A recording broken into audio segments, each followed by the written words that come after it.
Live from Hyrule, it's Malignant Bear, featuring me, JD Grosspitz. Hello everyone, and welcome to the stream. Tonight we're doing a bit of engineering, which seems a little odd. Playing The Legend of Zelda, Tears of the Kingdom. This is the newest one, it just came out last week on the Switch. I don't own a Switch. I'm borrowing a friend's. No, in all seriousness, obviously you can play this game on emulators. Nintendo doesn't want you to know that, but yes, you can play this on emulators, and it runs at 4K and 60 FPS. We're not doing that. I actually borrowed a Switch because I wanted to play it that way, just in case. I heard there was some issues with it. But, yeah, I've been very busy in the past week, mostly due to real-life things, but partly because in the spare time that I have had, I've wanted to play a little bit more of this before streaming it. So there's going to be spoilers in this. I'm going to talk about the game. This is going to be a one-off stream, partly because setting up the capture card is a massive pain, and partly because this is a game that I just want to kind of play on my own and enjoy. It's a massive open-world game. There's several hundred hours worth of content here, potentially, so this is a hard thing to do a series of. So we're going to do this as a one-off. I'm going to talk about the game, give some spoilers for both Breath of the Wild and it, and have some fun with it. It's a very interesting title, because we get to do some engineering in it. Anyways, without any further ado, let's hope the capture card is still working. And I think we're good. Are we good? Is it? I think we're good. Okay. So here we are. In-game, in Hyrule. There's us, there's Link, Lonk. The man, the myth, the legend. So we are far enough along that I have the Master Sword, and we will talk about that. I have a bunch of other weapons, I have some food. If you're looking at this, you're like, JD, what the hell is this? This doesn't look like the Legend of Zelda that I know. That's because it's changed a lot over the years. And this one in particular has changed a lot. Look at all these Zonai devices. And all these key items, including a towing harness. Very important. And some of these that I don't know what to do with yet. But yeah, if you didn't play Breath of the Wild or you don't know about it, it is a massive open world game with more RPG elements than some of the previous Zelda games. It does some interesting things with the genre and is a big departure from Zelda. I really enjoyed it. That was my game of the year it came out. And I've been looking forward to this ever since. And this, I'm struggling to figure out what I think of this game. I am enjoying it. I think it is a very good game. But at the same time, I have all sorts of issues with it as well. Even with the things that this game does really well. So, one of the things this game does excellently is you can attach things to your shield, and then you can skateboard, which is pretty cool. There's our bows and arrows. There's all of our armor sets. Here we are in game though. So again, this is running off a Switch on a capture card, then put through OBS, and then on YouTube. So this probably doesn't look super great. Hard to say though. I'm just hoping the audio is actually working. It should be. But we are here in Hyrule. It's one of the things the game did really right. Yes. Made Purah, instead of being the sassy old woman turned child, now she's 20-something. She calls us Linky. There is just going to be just absurd amounts of art of her. I mean, there already is, but, you know. Anyway, Check it. so we'll talk about the game and some of the things in the game. It's the same map from Breath of the Wild, at least in the overworld, for the most part. Things have moved around. So in Breath of the Wild, we'll give a quick recap there. In that game, Ganon comes back, just Ganon, we'll say. Ganon comes back, and the king and Zelda, they know he's coming, so they prepare for it. And they build these giant machines called the Divine Beasts, or no, they find them rather. They're buried underground from the ancient Sheikah culture. They find these machines, and they're like, we're going to use these to beat Ganon when he comes back. And then Ganon comes back, and then he wins anyways. And then Link gets put to sleep for 100 years, and then Zelda deals with Ganon, kind of maintains like a prison for him until Link wakes up, gets the Divine Beast working properly, gets the Master Sword, and then goes and whoops Ganon's butt. And then you and Zelda are reunited. And then 5 years pass, and in that 5-year time, Zelda decides that she wants to go and check out some ruins under the castle. And there she finds a mural of Ganon Dwarf, different somehow, that reveals that he fought an ancient culture that was not the Sheikah, it was a totally different one. That he fought them some undetermined amount of time ago, and was imprisoned, just like Ganon was. And he wakes up, and Zelda disappears, and you disappear as well, and you wake up in the sky. And you get a new magic arm, and you learn that the Zonai, a complete, just made-up race, I guess. I don't remember them in any other Zelda game, at least. That the Zonai are around, and that they were the ones that battled Ganon Dwarf before, sealed him away, and now he's back. And you gotta figure out what happened. And then you find out, spoilers, you find out that Zelda got sent back in time to the time when Ganondorf was first around. And major spoilers. Give it a little bit here. She gets turned into a dragon. She decides that the only way that she can help you defeat Ganondorf in the present is if she turns herself into an immortal dragon and uses her power to boost up the Master Sword after Ganondorf destroys it at the start of the game. So it's pretty much the same story beats as Breath of the Wild. Which, again, it's Zelda. They're all pretty derivative in terms of, like, general story beats. This one's unique in that it's a direct sequel, but it doesn't... It feels like they kind of forgot about that. They just made it the generic stuff. It just so happens to take place in the world from Breath of the Wild, which is a little weird. It takes some getting your head around for it to make sense. But yeah, it's kind of a weird thing. A lot of NPCs and things are back from Breath of the Wild. A lot of them seem to not know who Link is, despite the fact that all this happened, not too long ago. It's kind of strange. There's some cognitive disconnect there that I'm not crazy about. But yeah, so yeah, you're in the present, dealing with Ganondorf and the fact that he has destroyed Hyrule Castle again, and there's monsters all over the world. And also all under the world. See, here we have the massive underground map. The map in this game is twice the size of Breath of the Wild because it includes the entirety of Hyrule, plus everything under Hyrule and stuff in the sky. As you can see, I've explored a lot. I have all of the main map uncovered. I don't have everything like explored on here, but I've uncovered it all at least, so you can see things. And I have almost all of this uncovered. The regions that I have not gone to is because they're full of lava and you die. We have to figure that out.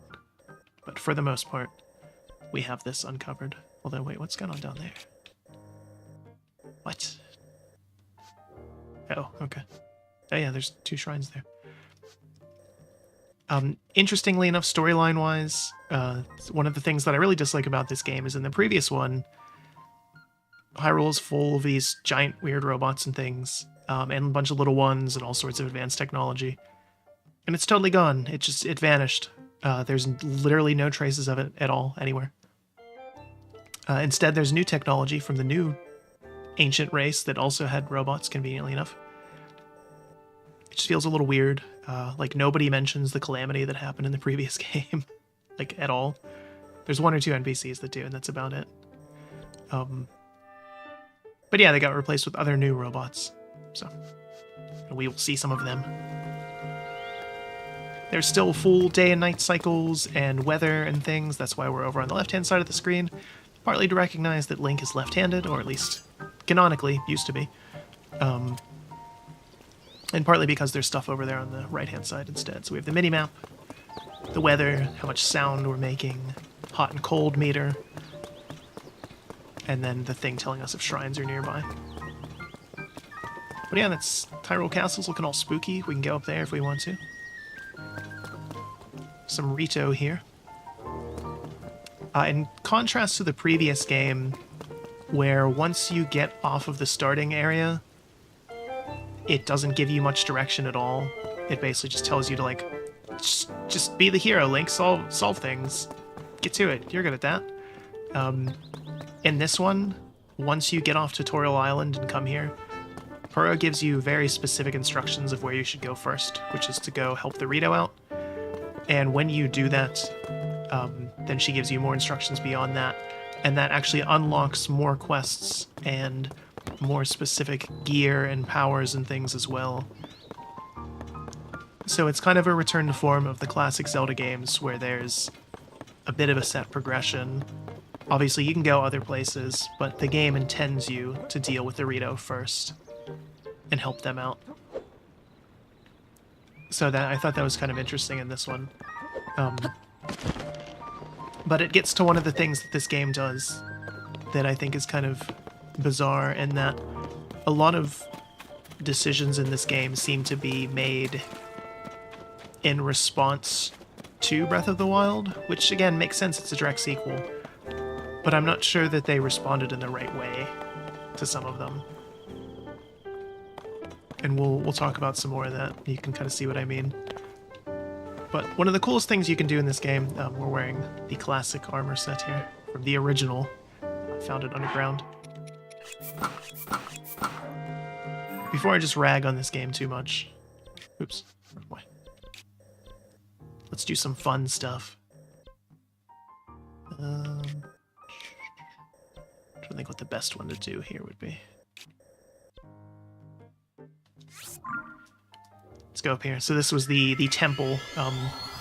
Just like in Breath of the Wild, there's a whole bunch of little shrines all over the world, and those are basically just puzzles. They're just little puzzles you do that demonstrate the core gameplay mechanics. And they're neat. They're a good way to get used to the game and all that and get some quicker rewards. But then each region also has one big dungeon. So the Divine Beasts were in the previous one, and this one, it's these temples. Oh, it's very cold. So this was the first temple, and only temple that I've done so far. I've mostly been ignoring the story. Let's go get this thing. We have a little Rito following us. That was the power I got for doing this. It's that Tulin is now our buddy, and we get an extra power from that.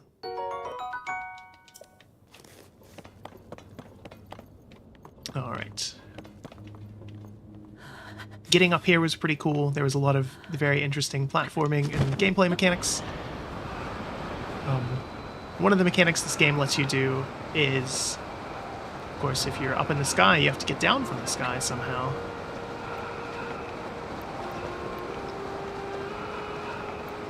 And so you can glide. You still have the regular glider, but you can also glide without it, glide very fast without it. Here's the power, and a little burst of wind shooting us in one direction.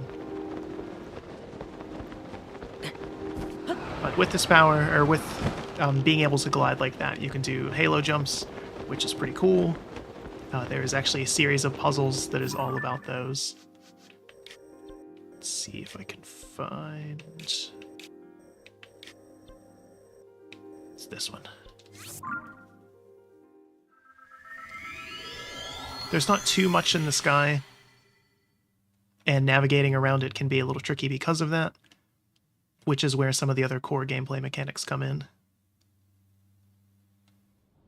So every Zelda has powers and gimmicks and things, and in this case, the big power and gimmick comes from you having this weird hand thing, and you get a couple powers from that. One is Ascend, it lets you go up and through things. Demonstrate that. There's Zelda. She's around. Gotta so one of the powers you get is the Ascend ability, and we can show that one off pretty quickly here. This is, or maybe we can. It has a very limited range, but it lets you go up and through things.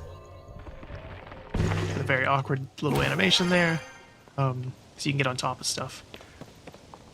Breath of the Wild had an ability like this. There was the ice blocks, where you could create them on water.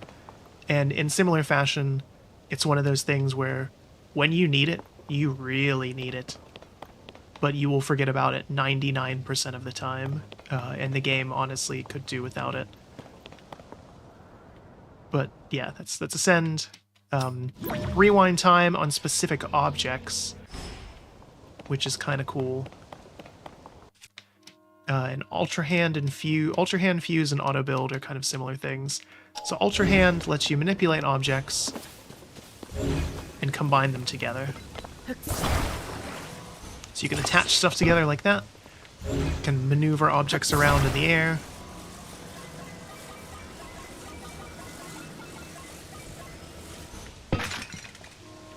Attach them to things. Once you've built stuff, you can build actual complex objects and things. Auto build lets you rebuild things that you have built in the past, so you can see some of the things that I've built. You also get set schematics, and you can add things to your favorites, so you can rebuild them quickly and easily. The kicker with this is that to rebuild things, you have to have the parts for them. Or alternatively, you can use some ore that you find in various places. So this is cool, but at the same time, it's a little awkward because you need these pieces. But they kind of get around that with some of the stuff like this. So there is vending machines in the game that give you the robot pieces that you need to build stuff. And you can see we have some of those. Those are these Zonai devices. And they work by collecting pieces of Zonai tech. Let's see. Holding them in your hand and then awkwardly dropping them in this thing. Very similar to how cooking worked in Breath of the Wild, and still works in this. What do we get? What do we get? A balloon. And a time bomb. I don't quite understand these. Some of them have set things in them, and some of them are completely random, which is weird. But you can build some cool stuff with it, and that's why this is engineering in Hyrule, because we're going to build some cool stuff later, hopefully. But, what else? And then Fuse. Let's see here. Lets you merge things with your weapons and shields. So one of the worst features of Breath of the Wild was that every weapon had just garbage durability. Every weapon, including bows and shields, would just break after not a long amount of time. And they brought that back. And their solution to that, rather than, getting rid of it like they probably should have, was that you have to fuse things to make your gear stronger and better and different. And just like with the durability system, I see where they're coming from, I get it. It's potentially a really cool idea. It's really clunky in practice. If you're in combat and you get the message of like, oh, your Lazal boomerang is about to break, then you're like, oh crap, I gotta use fuse and find the stamina bulb to attach to it so that it recovers some durability and gets a little stronger and gets a new ability. It's cool. You can do a lot of stuff with it. It's very clunky in practice, though. And the game is absolutely balanced around the fact that you are going to be doing that. If you are not fusing, your weapons just suck. And this game is significantly harder than Breath of the Wild was. I have been one-shot from full hearts several times now by enemies that it takes me multiple weapons to kill, unless I've fused a whole bunch of stuff to them. So that's kind of one of my issues with the game, is that these are neat mechanics, but the game is balanced around them, like completely, the entire game. And again, I was thinking, oh, but JD, Zelda always has gimmicks and mechanics and things are balanced around them. To a point. Like, you wouldn't want the entirety of Ocarina of Time to require the iron boots and the hookshot and things. Like, there's set moments that those are useful for, and then you can use them to enhance the game in other places. But the entire game isn't like, oh, you missed the hookshot, or you don't like using it. Good luck, kid. Like, no. Whereas in this, the entire game is assuming that you are fusing things, and also that you're building things. Because you can build some really wacky stuff. Alright, so we'll do one of these dive things though, because these are cool. But they also demonstrate another issue with this game, is that there's a slight bit of clunkiness to everything that you do. You can do a lot of very cool stuff in this game. A lot of it is not very fluid though. For example, this is a time challenge. You lose 2 seconds by Link walking forward every single time before you get to do anything.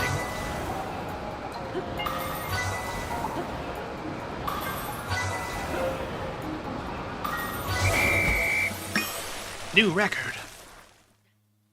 Again, it doesn't really matter in the end, but there's a lot of little things like that where there's moments where it takes away control and you're seeing the same dialogue over and over and over again, the same little animations, the whole thing of having to hold ingredients to put them in the vending machine, or having to hold things to put them in a cooking pot.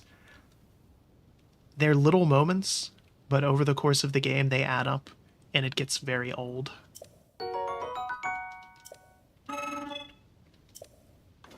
Yeah, my name's Link, I'm the record holder. I'm good. But yeah, these are the zone constructs from the previous civilization. Here we have one of the shrines we already did, so there's nothing to see in there. But I'm trying to think where's a good place to build some wacky stuff.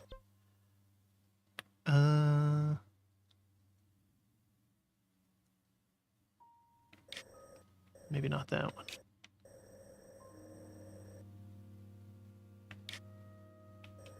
Oh, I know, underground. Duh. So the game, not only does it encourage you to use the fuse thing to make your weapons stronger and not break constantly like it's their job, the game also assumes that you're going to be building things. You're going to be building various machines and gadgets and stuff in the world. And to help you in that, it litters the world with things that you can use to build. And Breath of the Wild sort of did the same thing with some of its powers. You were expected to use time stop and hit things and, you know, mess around with the physics. But the things you were using were just naturally in the world. Whereas here, there's some flimsy lore explanations for why every 100 yards there is exactly the pieces needed to put together a wagon or a Gundam. It's a little odd, and it makes it feel very video gamey. So we can skip the animation of going up in this massive tower. These replace the Sheikah towers from before. But then we still have a couple seconds before I get to take control. Let's see, what am I going for here?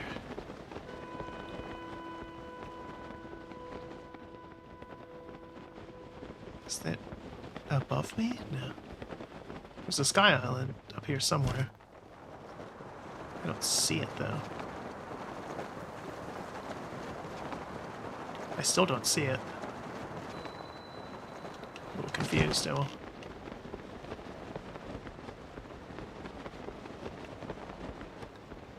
But yeah, we'll go over here, because this is where we can actually see some of the piles of crap that you're supposed to build with. The explanation for it is that they're rebuilding after the Calamity, which is like the one time that the Calamity gets mentioned. But aside from that, it's a non-factor in the game. Where is it though? Okay, here we go. Oh, I could have gone to that shrine. For some reason, I thought that one was underground. But, like, everywhere, seriously, like every 100 or so yards throughout the world is these piles of building materials, as they're called, and it is exactly what you need to build some basic stuff, including a wagon that you can attach to your horse. And you will have to do that for some puzzles. I mean, you don't have to, but it's strongly encouraged. The alternatives for some of those puzzles is, like, even more tedious stuff. So. And then underground, we'll go here finally. All over the underground, you can see, when we zoom in, there's these little brownish circles. And those are the same thing. Those are piles of Zonai parts that you can use to build stuff. And they are very frequent underground. Let's see, so we'll pick...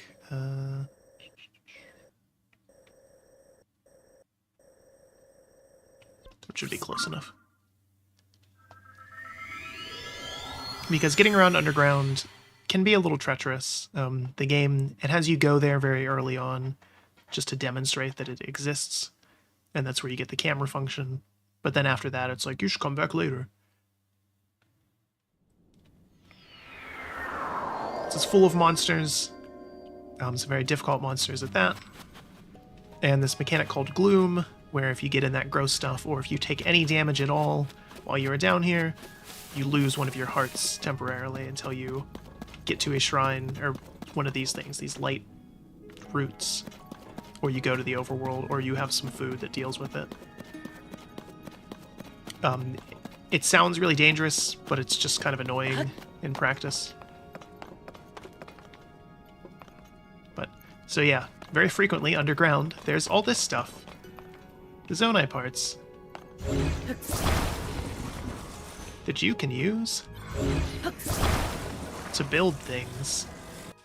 Oop. Okay, so first things first, we're gonna get this a little closer to ourselves. And then slap some wheels on this.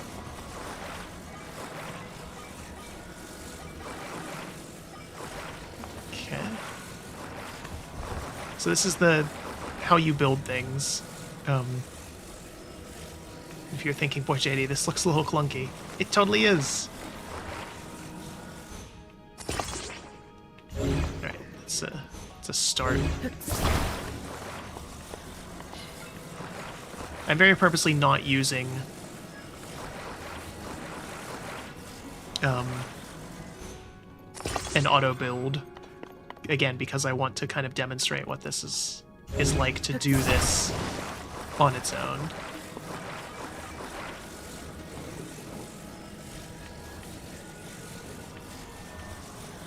What?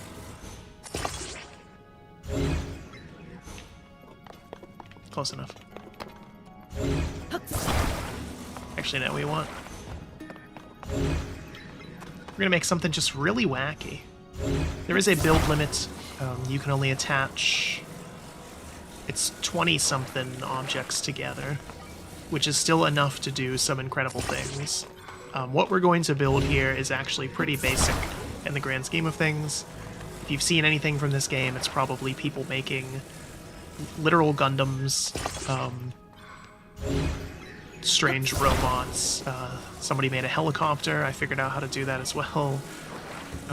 You can attach cannons and flamethrowers and laser weapons to things. And again, this is cool. Don't get me wrong, this is awesome that you can do this. But it feels a little weird, and it doesn't feel like Zelda.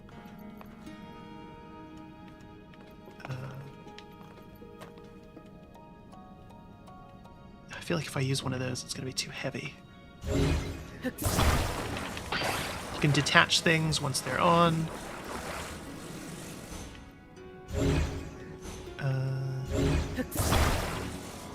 What's the best way to do this? Not like that. Actually, no, that might be.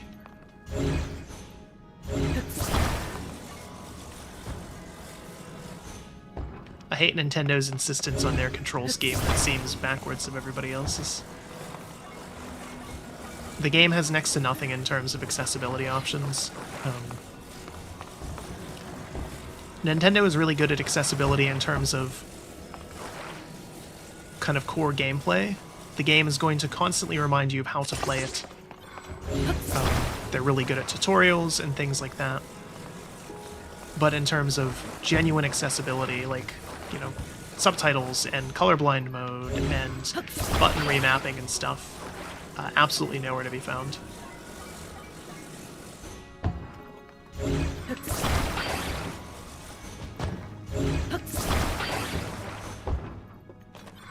These wheels are always kind of a pain to deal with. Toss some rockets on here too, make this thing really go.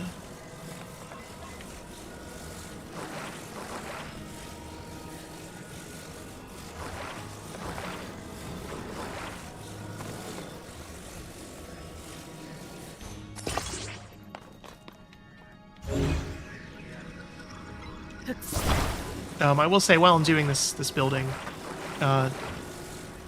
this game looks pretty good for the Switch. I'll give it that.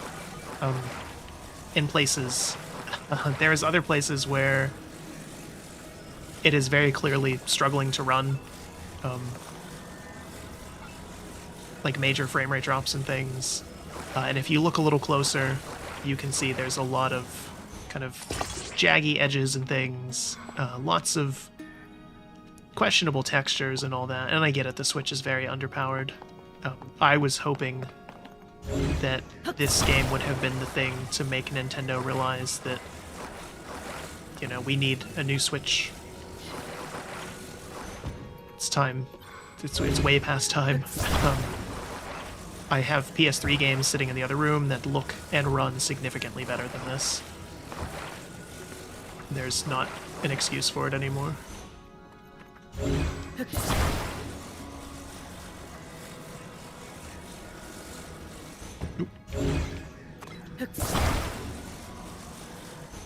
There we go. Okay. Come on. No. Wheels facing the wrong way. That one is too.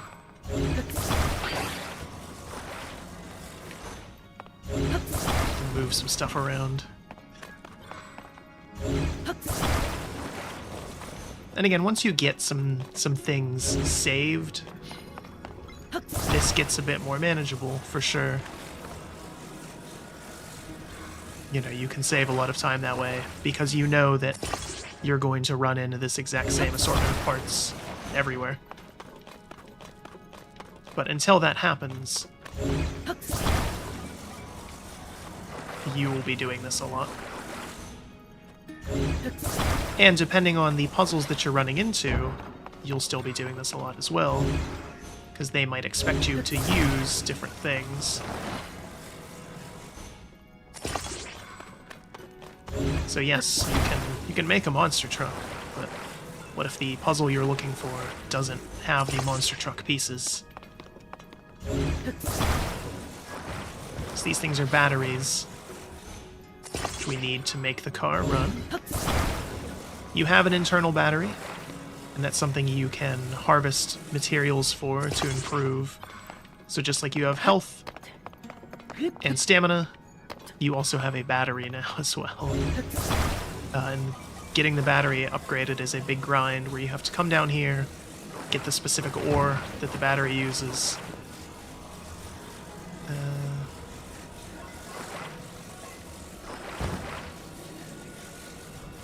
Is this gonna work the way I want it to?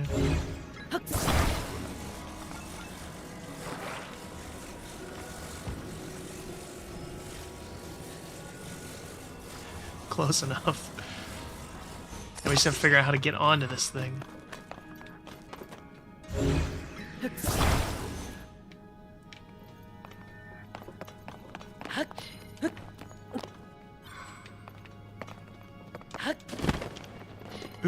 Okay.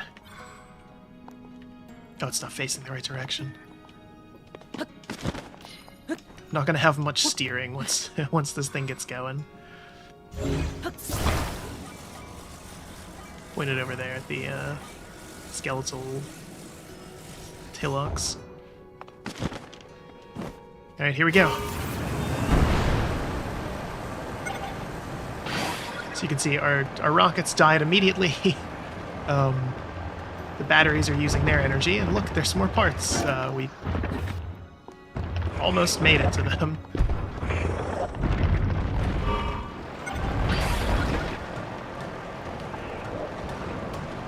Go, go, go.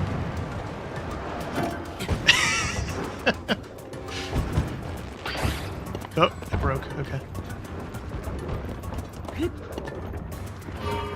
Go. So you can see there's our little battery meter there. So that was a terrible construct. And it took like 15 minutes to build. So it's a really cool feature that you can do that stuff. Look, there it is. That's where we built it. We made it 30 yards. No, get rid of that. It's a really cool feature that you can do it. It's less cool that you have to do it so frequently. Especially over the course of a potentially 100+ hour game. Because there is so much content in this. Doing that repeatedly for said content. There's times when I've stumbled across multiple puzzles in a row where it's like, you gotta build something, and I instead leave and do something else. Like, oh, you gotta build this really wacky thing, and it's like, but I just spent 30 minutes building a wacky thing in the other place.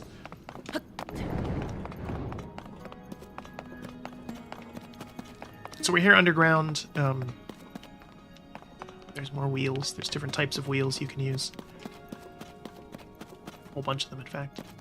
And this is a puzzle underground that I stumbled upon. We're gonna have to build a car here. Okay. You can kind of tell once you've been playing, like, oh, these pieces are around. There's going to be a puzzle where I have to MacGyver together this chunk of slate with these wheels and that steering wheel to make a car. Like, you get used to it, so you can kind of tell what you're gonna have to do. Which, again, makes it feel very video gamey, as opposed to... And obviously it is a video game, like, I get that. But Breath of the Wild, one of the things that I liked so much about it is that everything felt very organic and natural. Even when you had to use the mechanics, you were using them on basic objects that just would have naturally been there. And the mechanics were basically just physics. Whereas this is magicking together robot parts to make cars. Which is awesome. Absolutely. There's no question about that. It doesn't really feel super Zelda-y. Just get a new sword here. We'll need that when we break the other ones. But yeah, the region we're at down here, there is... This is some story stuff here. We found a piece of one of the people from the past that Zelda was interacting with at Ganon's original timeline. And she turned herself into a robot, and so we have to go and gather the pieces of her to put them back together. So we will do one of those in a bit.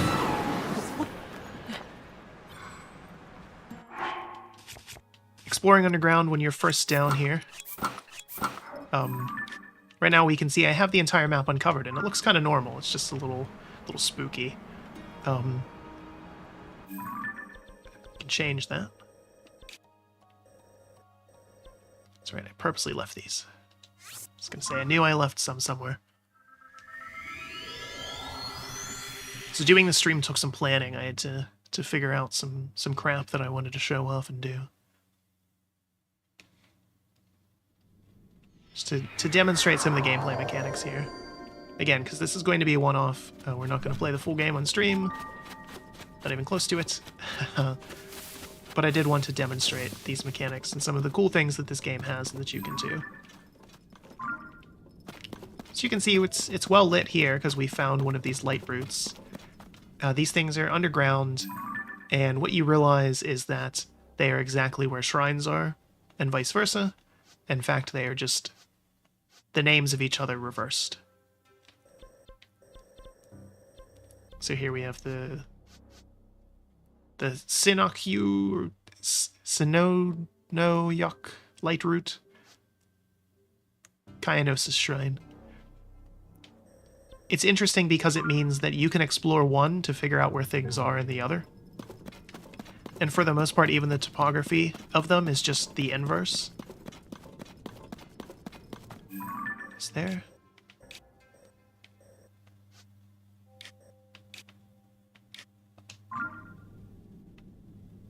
It's a tiny one. Okay, hold up. But when you don't have any light roots, it is pitch black down here, and you cannot see anything unless you either have this armor set that gives you light, or you have a plant called bright blooms that you can throw down or shoot with arrows to make light.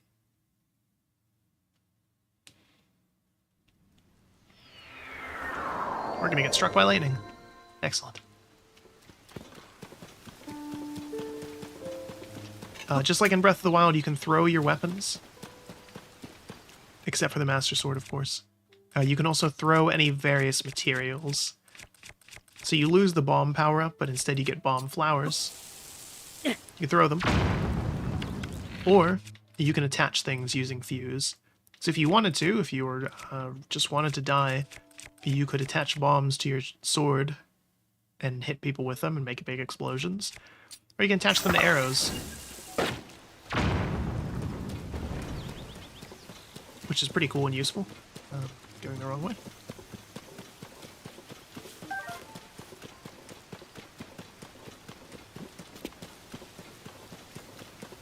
Some more random materials up here. Ooh, I need some of these, actually. You're going to be going around and gathering a whole bunch of stuff because you constantly need things.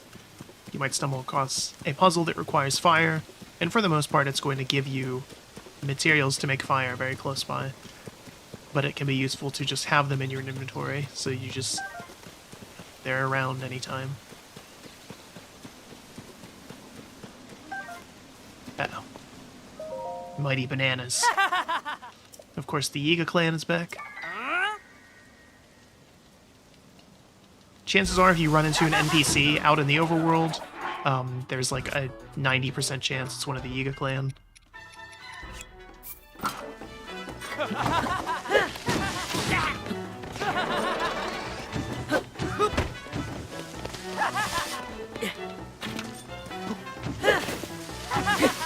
So our little ghost companion there, I mean not ghost, he's not dead, he'll help us. In addition to his power, he will actually attack things in combat.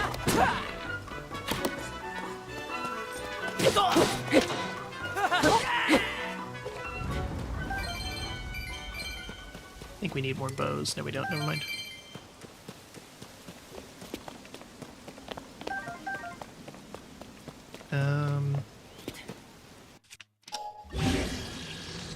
You can fuse things to the Master Sword, which is kind of interesting.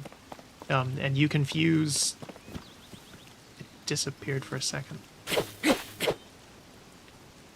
The Master Sword does not lose durability, but instead it has charge. But just like durability, you don't know what it is. It doesn't tell you anywhere, which is incredibly frustrating. And whenever it loses charge, it doesn't just recharge naturally, it has to lose everything. So, like, you can't use the Master Sword a little bit, swap to something else, and then, you know, oh, it'll have charge again later. Like, no, you have to completely use its charge up. Nope, didn't go far enough. So we want to get to that light route. There's a bunch of different ways to get underground. The easiest way to maneuver down here, that I figured out, is to find one of the holes to get down here, and then as soon as you pass into the region, just hover. Glide, I should say. And then you can just ignore most of the traversal, just glide to wherever you want to go. That's why I have so much stamina.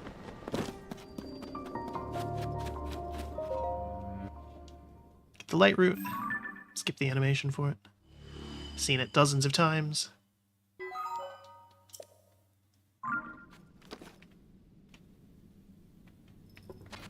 Because again, we can see here, obviously this is exactly where a shrine was.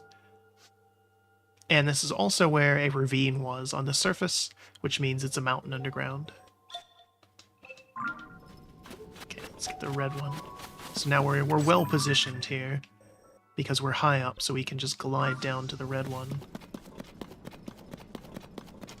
At least we should be able to. So you can see how dark it is. So as we uncover more of these, we get to see more down here. Lights up regions, shows them on the map. Which is cool. There's exploring in this game is still very fun. Again, that was one of the neat things about Breath of the Wild, was just exploring the world. It's a very well done open world. And despite sharing the map, it feels completely new. They did enough with it to make it different. That I still know where, like, things are generally, but they've moved stuff around enough that it feels like a completely new game, despite having the same overworld. So well done for that. Alright, one more down there.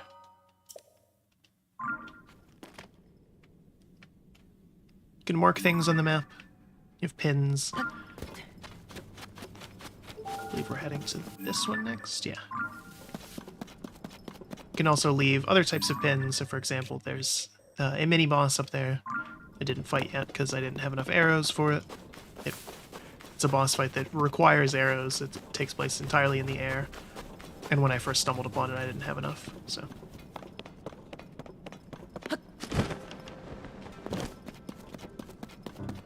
Okay.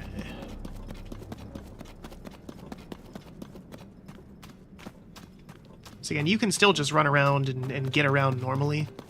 And when you're not doing puzzles, it's totally fine to do this. Or you can use a horse, of course. Of course. But again, the game also wants you to build things.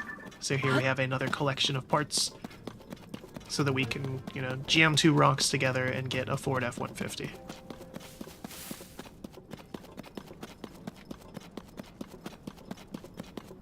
Some of the puzzles that require building, or at least highly encourage it, is the Koroks.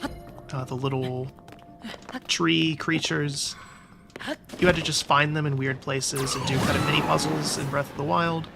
Those are still around, but in addition, there's puzzles where you'll find one and they say, bring me to my friend, and their friend is somewhere that's just far enough out of the way that you cannot just pick them up and take them there.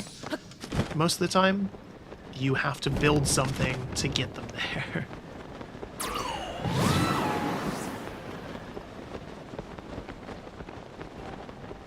Again, neat, but you're going to be doing it a whole lot. And in a way, I think it's best described as just being too much of a good thing. It is a very cool mechanic and very fun. But over a game this big and this long, it'll wear you out, I think, is the issue. And obviously, the solution to that as well, you know, don't marathon this game, don't power game it, don't have pretty much the entire map explored a week after it came out. But, you know, people are going to do what they do. So...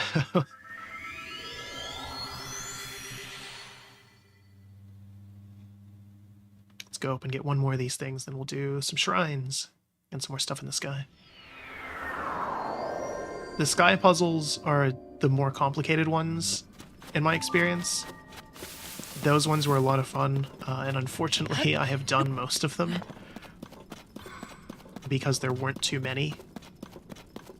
Some of them, to get the shrines that are in the sky, required you to build very complex things across multiple islands and use all sorts of wacky physics and logic and stuff to get various pieces around.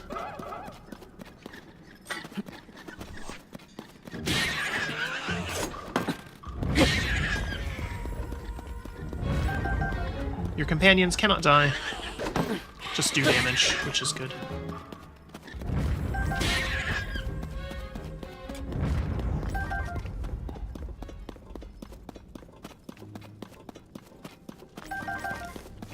But yeah, combat in this game, it's a lot.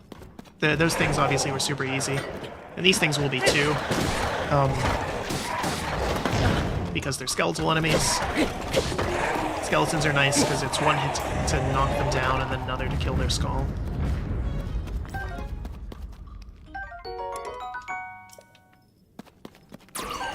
But a lot of enemies have better AI than the game can kind of support, if that makes any sense. Because movement is very static. You can sort of dodge. You have some very basic dodging and parrying and things, if you're good with timing. But for the most part, the combat mechanics in this game are not super in-depth, but the AI is... Most of the enemies are very fast and mobile, significantly more so than you. And on top of that, they all hit like trucks. So it leads to kind of this weird disconnect. And Breath of the Wild had it a little bit, but I think it's worse in this, again, because it expects you to be fusing to kind of overcome encounters that way. Either fusing or building, you know, your death robots.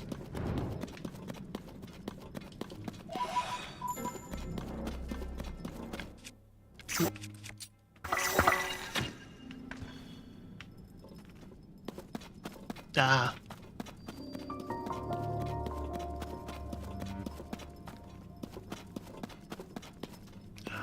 We should have enough stamina to just climb this.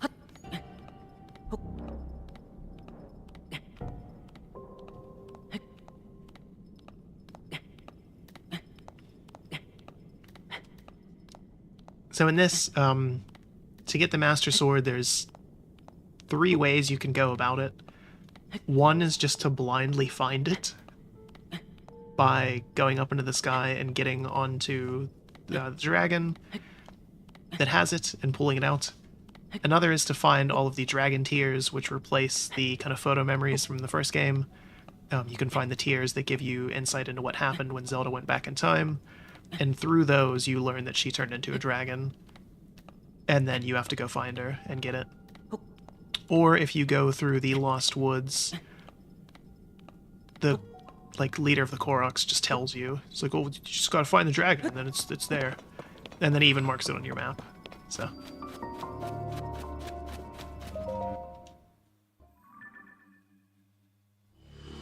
it does give you some freedom in terms of being able to do some of the wacky stuff like that. But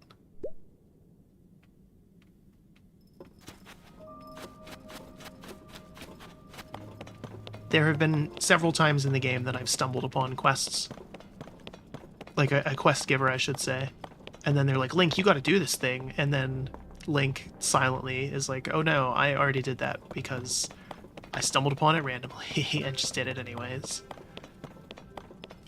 Which is good. I'm glad they included that. I have seen some open world games fail at that in the past, and it's always incredibly frustrating. I don't know how to get in there.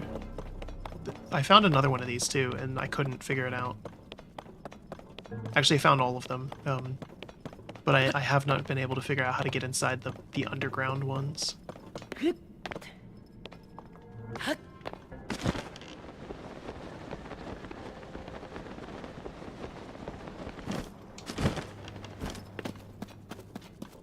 There's a giant robot in there.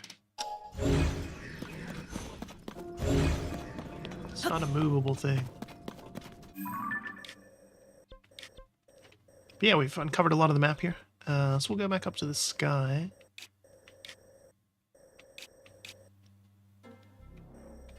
Actually, yeah, let's go here. So this is the very beginning of the game. It starts you in the Great Sky Island, which is different than the Great Plateau. It's unique. And just like in Breath of the Wild, you have to do 4 shrines before you're allowed to leave, and that's how you get the 4 basic powers, and you learn the gameplay mechanics. And it's an excellent tutorial. It's very well done, but very derivative of Breath of the Wild. We'll go back here, though.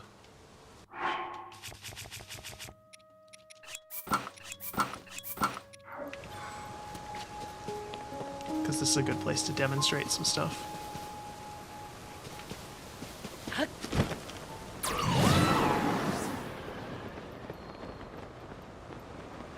Possibly. We can make it back over here. I don't know if we can. I might not have enough stamina. The model and textures on the trees looks really bad. It's incredibly low res. I honestly think the worst graphics in the game were in the intro, before you even get here. Whenever Link loses his powers in the beginning and you meet Ganondorf and Zelda disappears. There were some textures in that part that looked horrendous. Like, they would have been embarrassing on the PS2. I have no idea what they were thinking, because it's the introduction of the game, and in addition to being an incredibly slow section, it looked really bad, and ran really bad too. So in this puzzle, it wants you to realize that you can put together some logs. You can cut down a tree as well.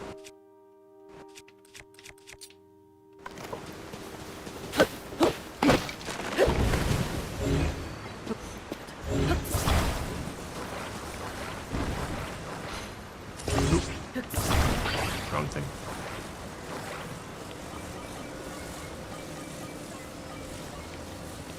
And you can build a boat. A little log boat that will react to the wind, has full physics and all that. Again, we don't need this, so we'll just let it go. Robots. Alright,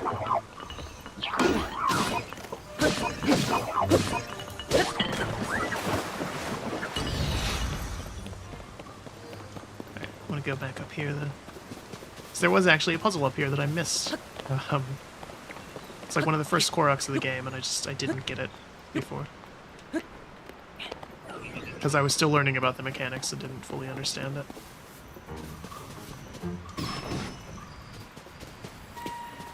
But now I know.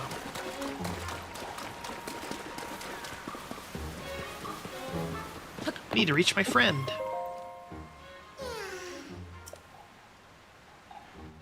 So these are a good example of, like, these are cool mechanics of what you have to do, but there's 1,000 of these in the game. There's 1,000 Koroks in total, and it seems to be split about 50-50 between these, where you have to get them somewhere, and just the general, like, find them or do a very little, like, logic puzzle.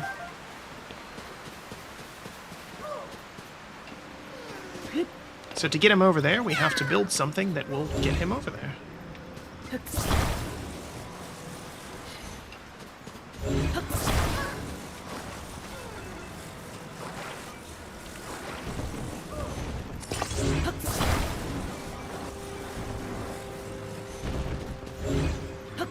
So thankfully it gives us all the pieces, because of course you leave these giant metal hooks just lying around.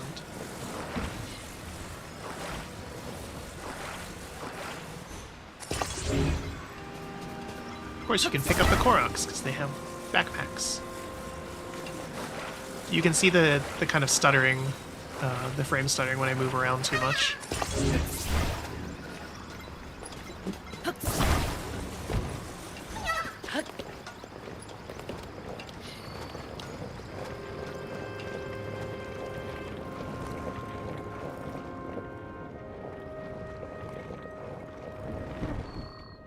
Very thrilling ride.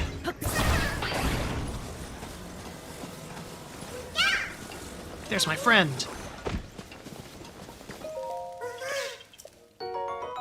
So every time you do this, you get this little animation. It's the exact same dialogue. See the Korok seeds. Again, very kind of tedious. And Nintendo's good at that.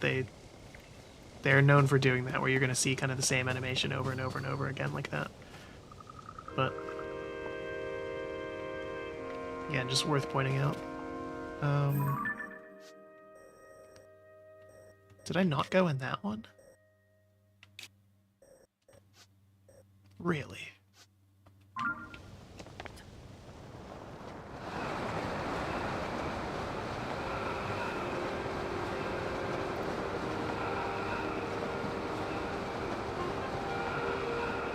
But being able to go seamlessly from the sky to the main world to the depths is very cool.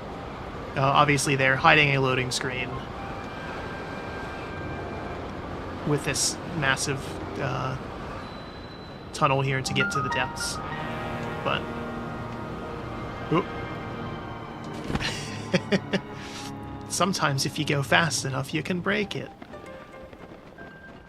But here you can see we have all of the light routes in this region, so... But yeah, exploring the depths was pretty cool. There's this kind of neat thing where there's these statues. There we go, that's what I was looking for. And if you follow the statues,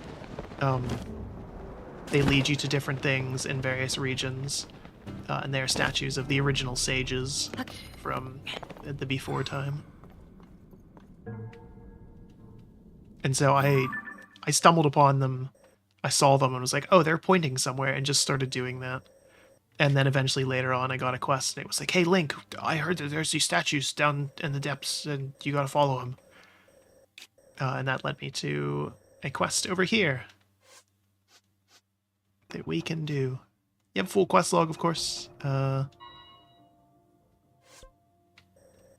get bodied by a boss.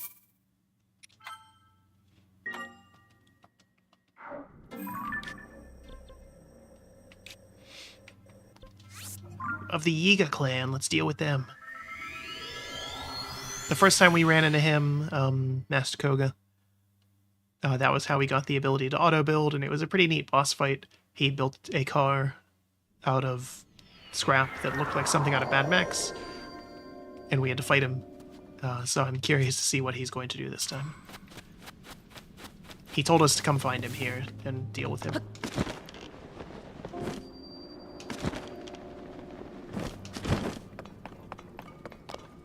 Oop.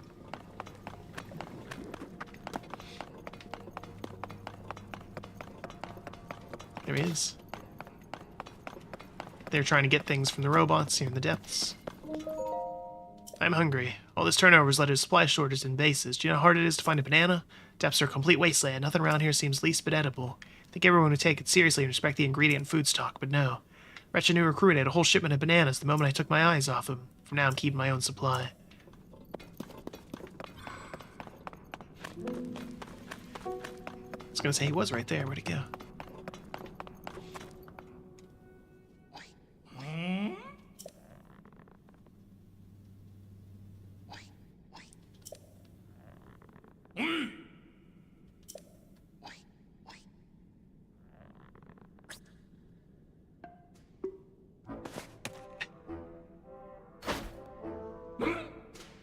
There's little to nothing that is voiced in the game, other than Zelda. Zelda is fully voiced, but no other character is.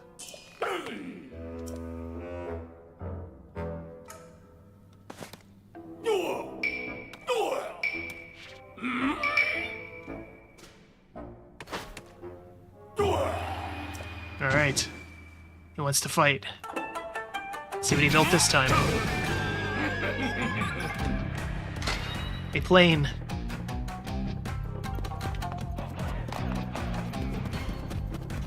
So I purposely left this for the stream.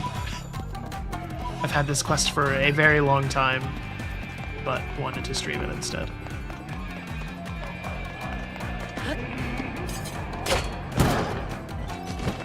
Where did he go? Let's see him. Whoop. Crap. I thought I was higher up than I was.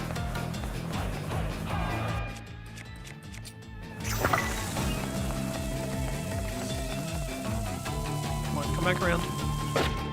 Oh, I whiffed.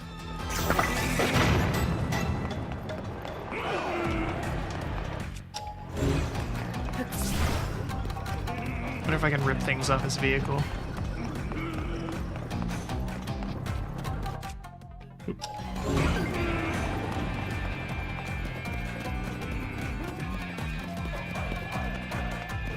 So it's kind of a gimmick fight. It gives you the pieces here that you could put together something to deal with him. In hindsight, I maybe should have gotten some healing items before doing this.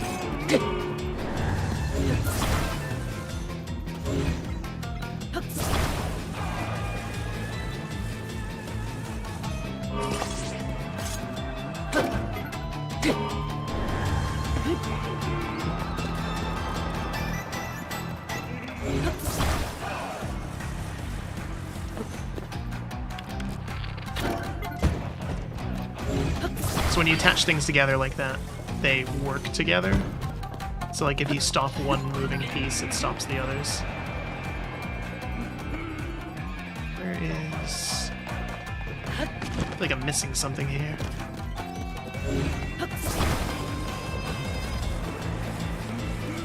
Like I should have more pieces to be able to build something.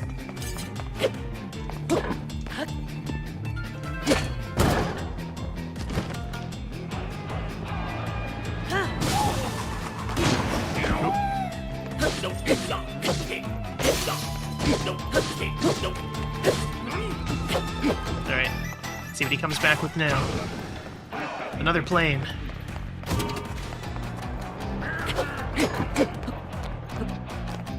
Should probably heal. I don't have any food prepared, because cooking is just so tedious.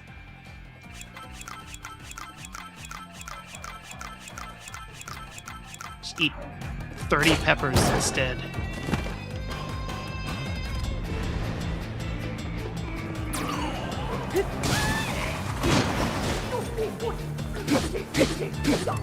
Master Sword's low on energy, and now it's out of energy.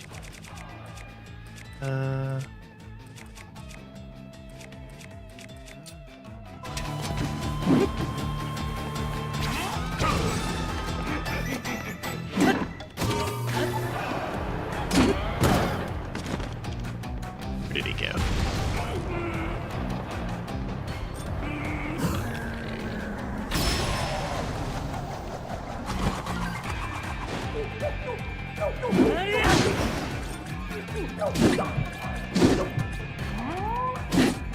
Alright, should just be one more. What do you build this time? Oop. Oh!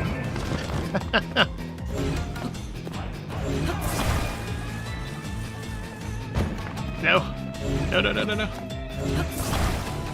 Physics did not have my back there. Or there. I need that.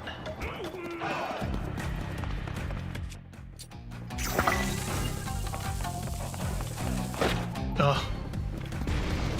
Ooh. Okay. No, no, no. What else do we have?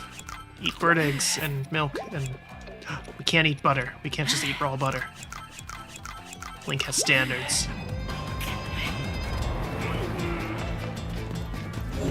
So again, this is cool and interesting, but it just, something about it just doesn't feel Zelda-y. Kind of in the same way that Spirit Tracks did some neat things, but they didn't feel like Zelda things. Maybe I'll get enough time to position myself and... There we go.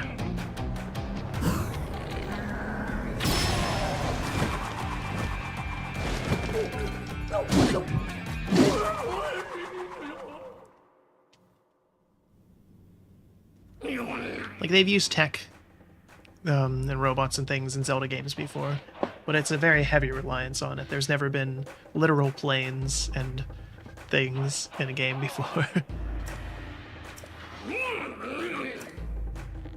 He's gonna battle somewhere else.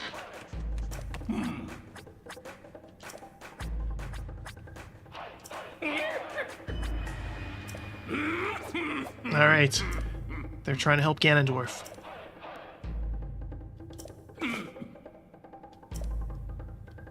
Swimming in crystals at the Eastern Abandoned Mine. So he keeps telling us where to go to get new things.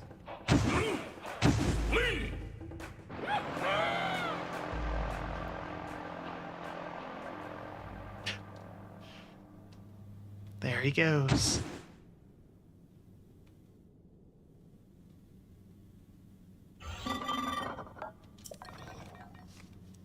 I should have put on better gear for that. Oh. It's most likely the abandoned Lanryu mine. It's extremely far from here. You'll not find stone guideposts to it in this area. It's just going to the surface first.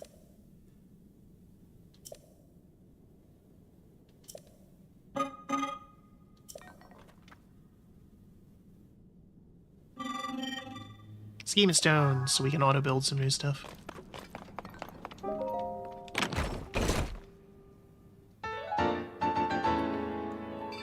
So to level up our battery, we need these crystal charges. 100 charges is 1/3 of a battery. And to get these charges, you either have to find them rarely like this, or you have to trade in ore to get them. So you have to come down here, do mining, to get charges, to get battery, to make your robots better. Even though we found a couple of these so far, we still have to hear all this dialogue every single time.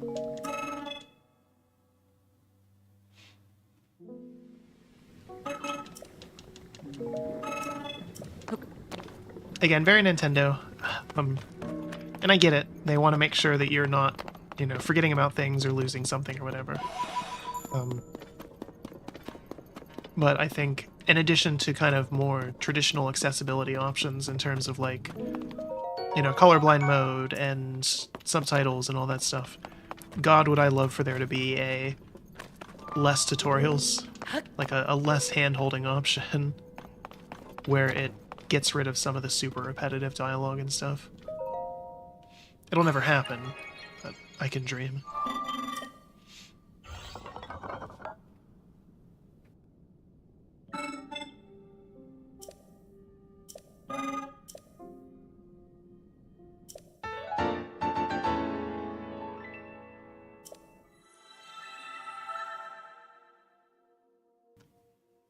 A new design has been registered.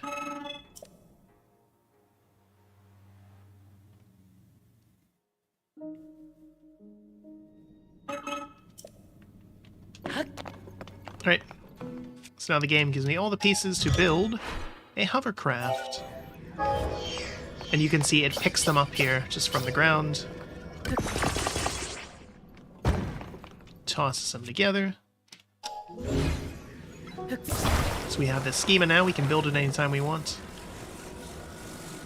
I'm going to enhance this version of it here, though.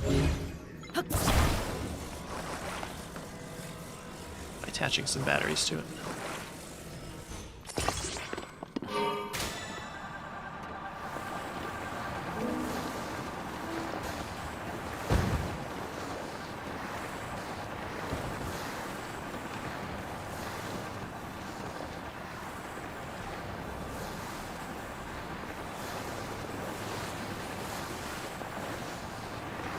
Again, this is neat.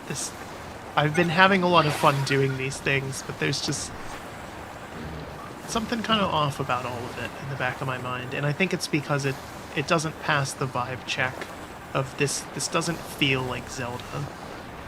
Even though there's been a ton of different Zelda games over the years, and they've done some wacky things before, this one more than any just feels like a departure. And it's not to say it's bad, but it's maybe not what I was expecting from Zelda. And Breath of the Wild wasn't what I was expecting either, but it did it well. And again, I think that game's strength was its kind of minimalism. Whereas this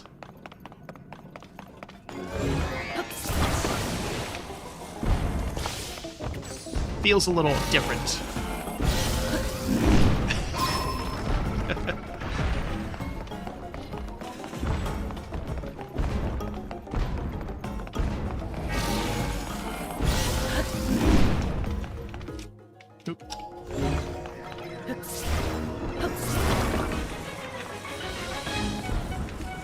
Can't get that piece out of him.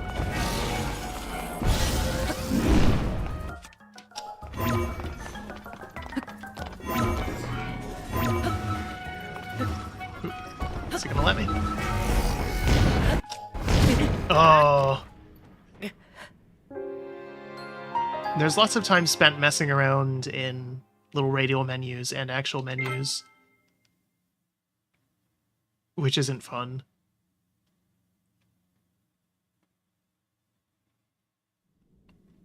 And again, it makes the whole game feel a little clunky at times. I can do cool stuff, for sure, but I can't really do fluid stuff. There is just like a thin layer of jank on everything in the game when you're trying to do it. Which again is sometimes you get with Nintendo games. They have very good and tight mechanics or controls, but not both.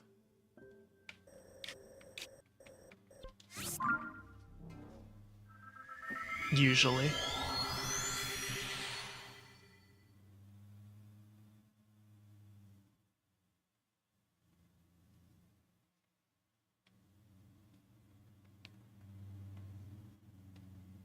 Going back here, though.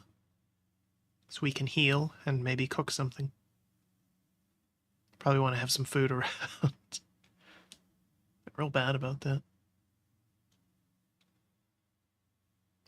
In general, it's not super useful because you're just going to get like 1 or 2 shot.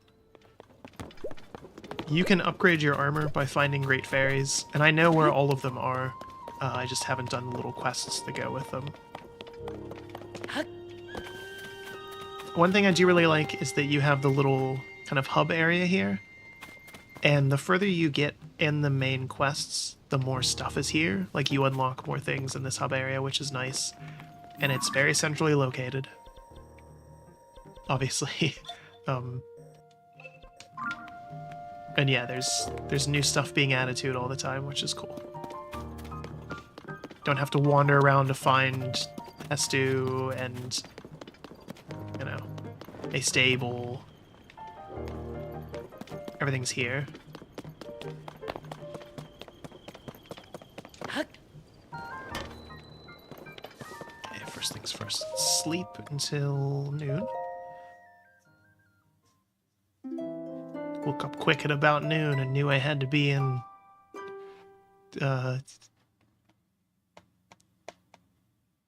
something soon. I don't know. I was trying to think of something in Hyrule that would rhyme with that, but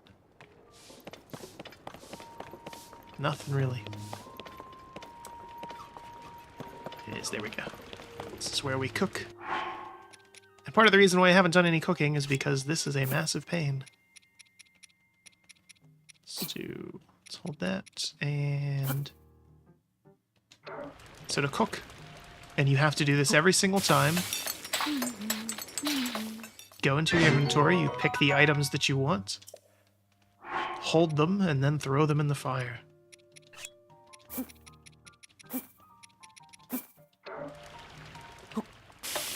This was a really cool and immersive thing in Breath of the Wild.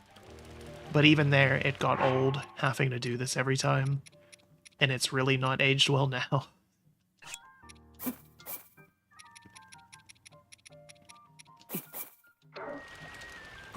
There is no way to speed up this process.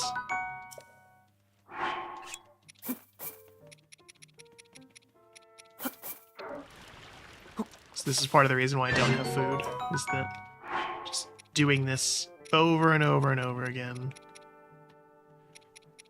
It's a bit much. You can cook you can cook some of these other things as well. In addition to attaching them to your gear, you can add them to things to cook. And they'll have various effects that way too. Let's try...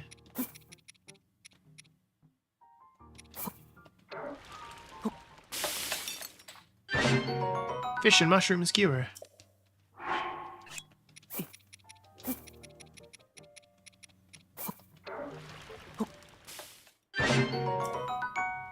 Okay, That's enough food for now. We don't need any more.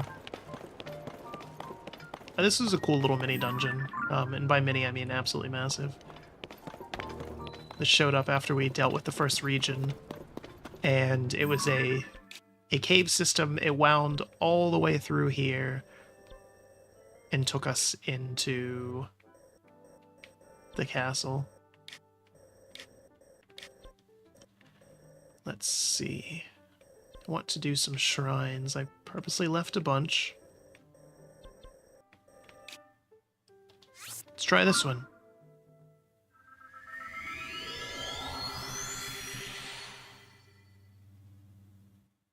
We'll do a shrine and then we'll go back and we'll do that puzzle underground where you have to collect the robot pieces.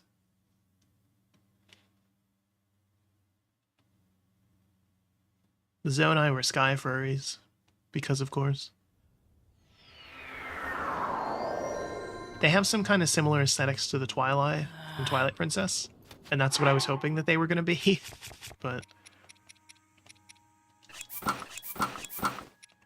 let's get this gear on.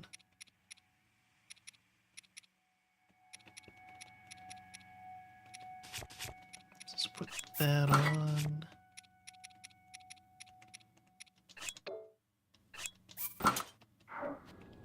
So I found out if you attach a sapphire to your shield, it cools you down, and rubies warm you up.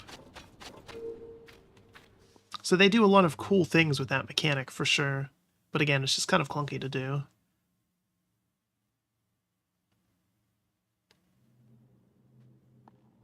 Watching people play Anthem on TikTok Live. Anthem still exists? That's crazy.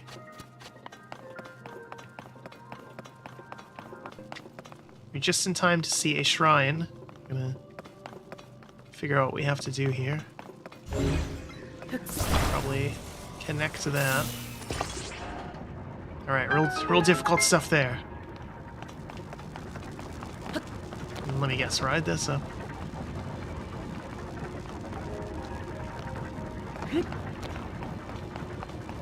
Okay.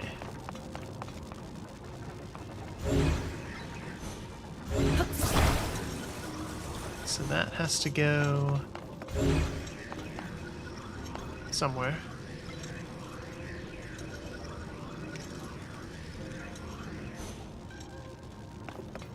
It's still up on PlayStation and Xbox. That's weird. That game had some of the most fun flight mechanics I've ever seen in a video game. It's a shame that the everything else about it was terrible.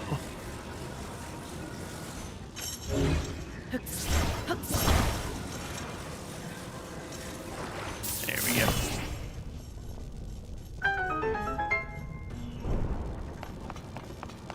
Alright, now we have to figure out how to get up there, which is what this power is for. Oop. I think we caught it as it was switching, yeah. So again, like the ice thing in the first game, it's... when you need it, you absolutely need it. There's nothing else that can do that. But you'll just forget about it the rest of the time. So we're gonna move stuff around.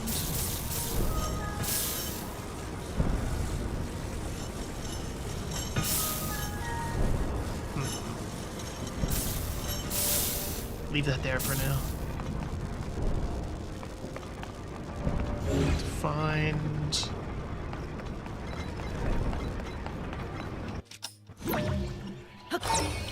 It's rewind time. We have an overview of the powers, yeah. So we have this one that lets us rewind time on specific objects. Can't carry any more shields. Let's drop one of those. Then we have Ascend, which lets you go up and through certain objects. But it has a very limited range, and it's only some objects. And then you can fuse things together. So if, for example, I wanted... let's see. Let's equip...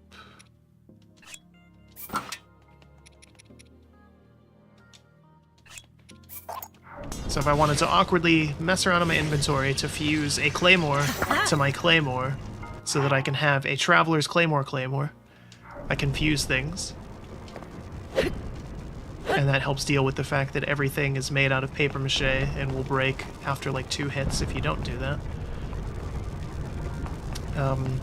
And then there's Ultra Hand, which is how you manipulate things and connect them and combine them.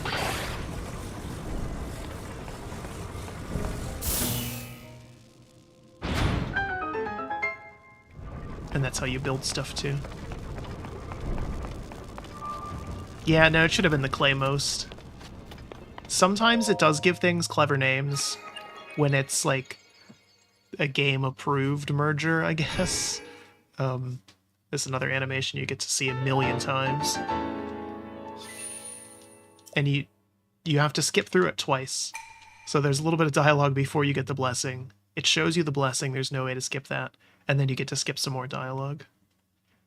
Like, no, Nintendo, I get it. I have collected about 60 of them so far. I don't need a reminder every time of what they are.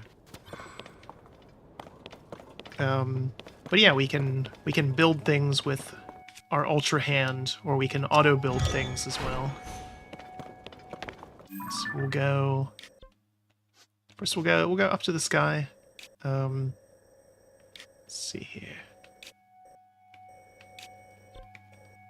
I think it was this one.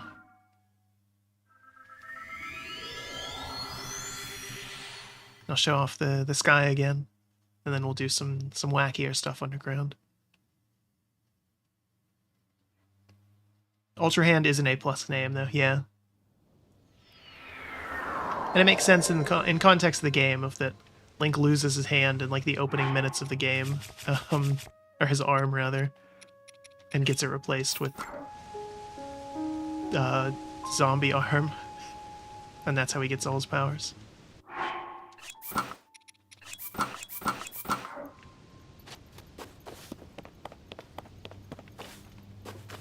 So here's one of the vending machines we can use to get robot pieces to build stuff.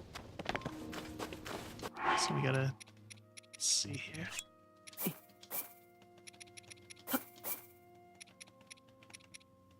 Have to hold what we're gonna give to the gachapon and then put it in.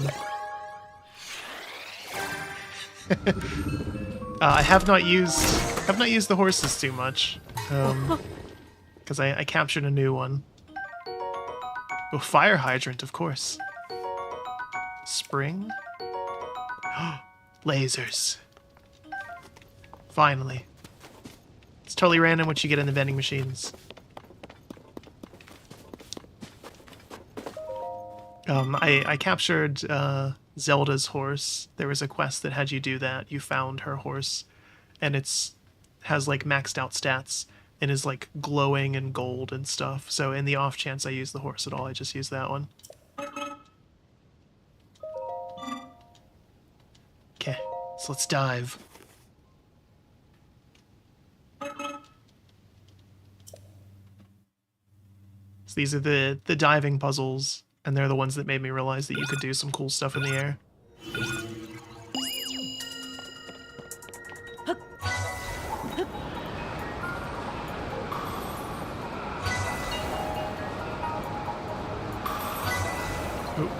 Oh, damn it. I missed the dot. Oh well. Just get to the end anyways. Or maybe not. I already completed all of these though. This is how I got the gear that I have. Did not pass through the rings. Your failure to pass through the rings has disqualified you. No, I'm good. Right, so where are we in relation to anything? Yeah, we'll do this. So instead of the towers from the last game, there's still towers in this, but they shoot you up into the sky. So you get a nice overview of everything, and that's how you get to these sky islands initially.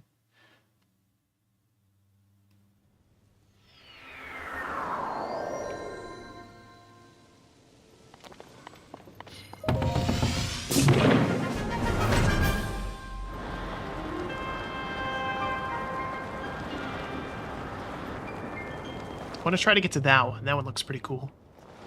Don't know if I have enough oomph to get over there.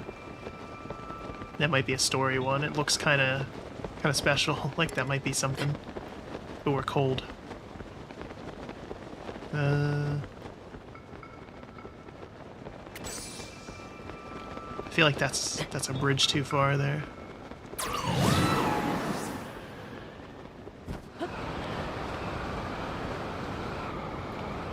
But once you're up in the air, you can do some cool drops, which is nice. You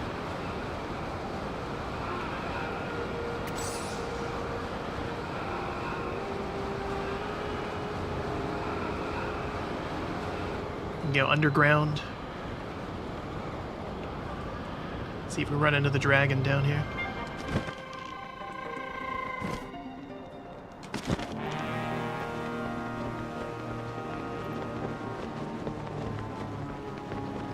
See it? Okay. All of the dragons from the previous game are back, and sometimes you'll find them underground. And it's always a little alarming when you do. This is the first game we've done in the capture card, yeah. Does it look and sound okay? I mean, I'm sure it doesn't look super great, because it's a Switch game, and through the capture card, and then through YouTube, but...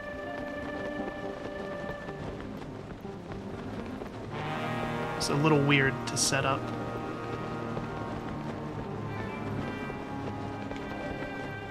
Okay, good.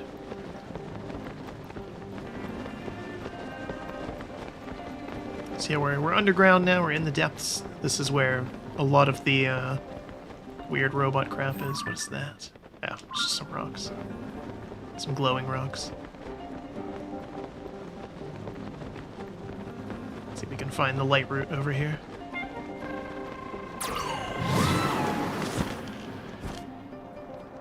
We might die. I think we're about to die. I didn't realize how low my stamina was.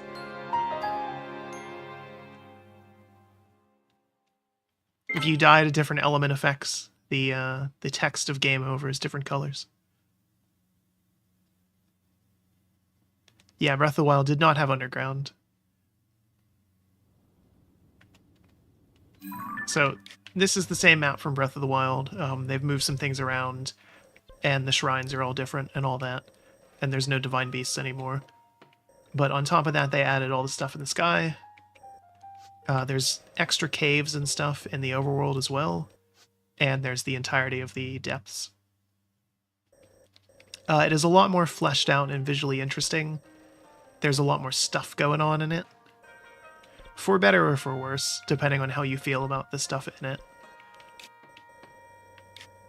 Breath of the Wild feels like a classic sort of just like adventure and exploration game, whereas this feels more like a video game, like you're doing video game things. Which is weird and hard to explain, but that's how I kind of see it. Oh,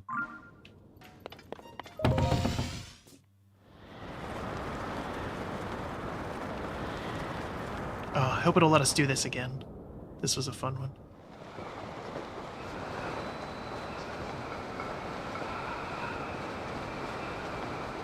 We're gonna freeze to death. The Master Sword's power has been restored. Thank goodness. Alright, so we gotta get our cold weather gear on. And a shield that I can surf on. I think that's any of them.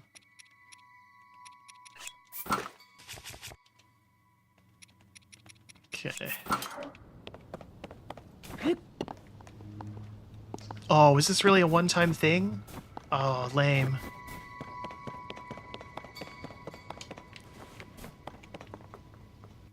Oop.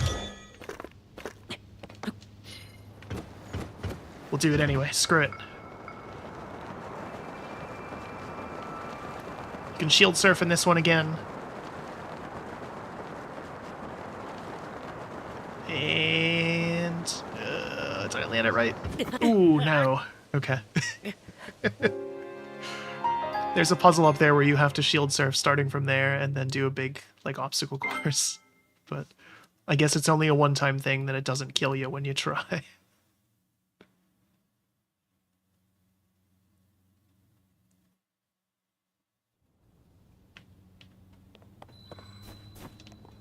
It's lame. Come on, Nintendo. I want to have fun. Alright, I'm gonna do some building, though. Most of that's underground. Let's go... Yeah, we'll go over here.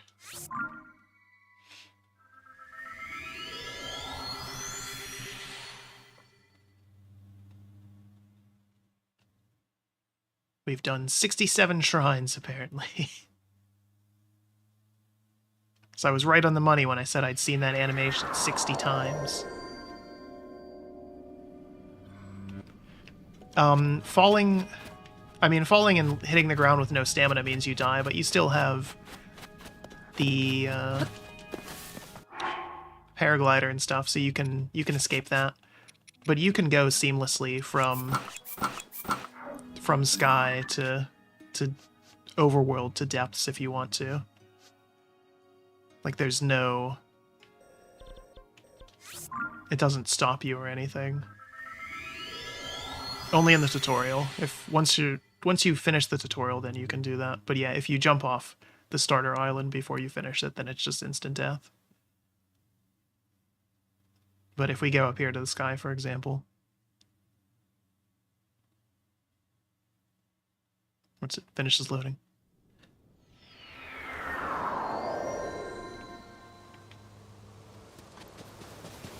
Wrong way. Yeah, so this is the starter area right here, actually. But once you're done with it...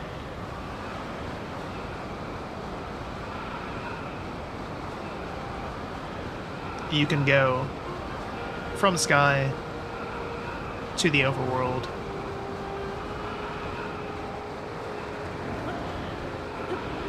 To underground. And it doesn't matter. Other than the loading screen, because we're going too fast and it can't hide the loading screen that way then.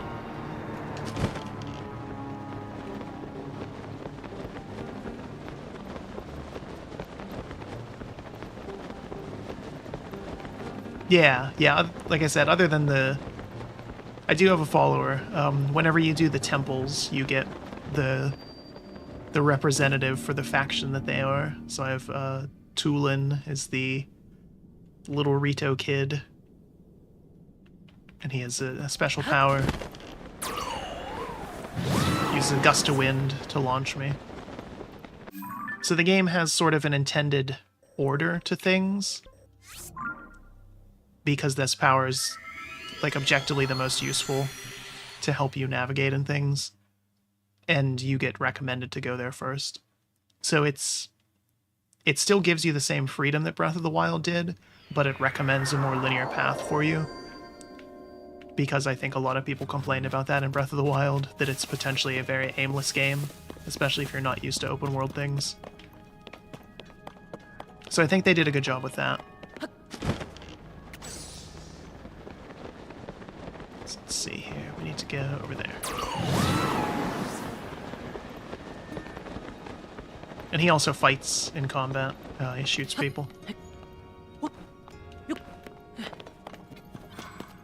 Let's get some other gear on. Or glow-in-the-dark stuff on.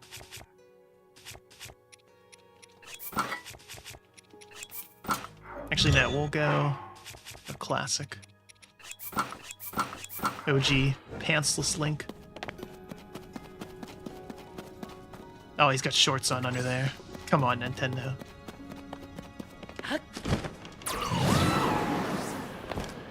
You know there's no pants in Hyrule. So we need to get over there.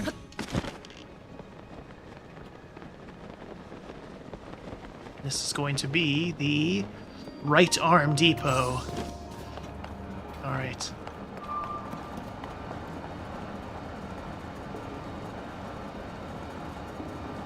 Okay.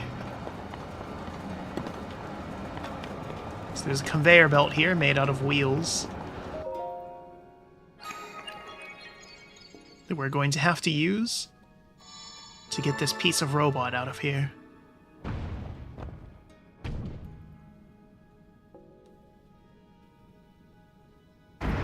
And we're trapped until we do. Alright, well, should be easy enough. Look at that, seamless.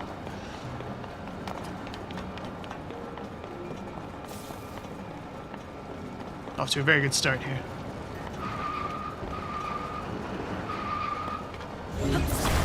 Alright, now what?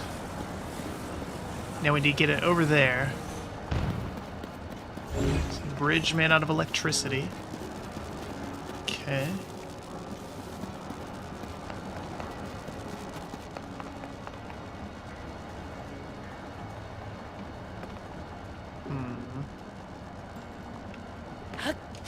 See what's down here first. Alright, so if we fail this puzzle, it'll fall down here, and then we'll have to get it back up using the conveyor belt. Okay, treasure, that's good.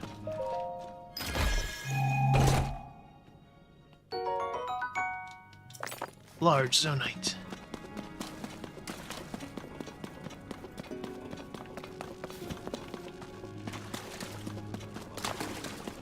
Let's think about this. The only materials we have is wheels. That's it.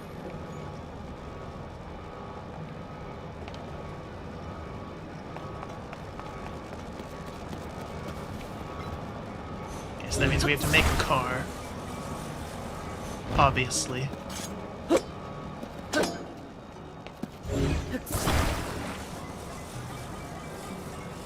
Was already facing the right way.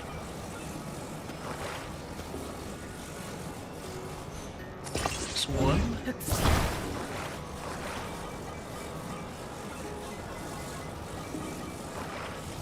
Rotate that around. It's not attached in the right spot. Can't tell. No, it's not low enough yet.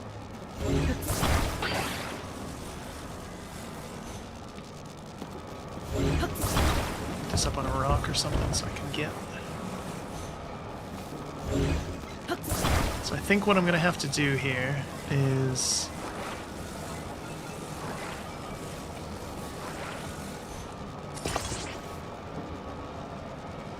yeah, why ride a horse named after a car when you can just build a car? Exactly.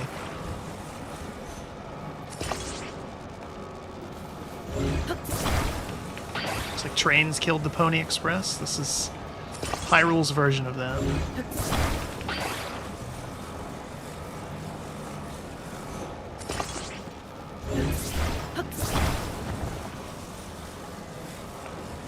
Is this going to work the way that I want it to? No.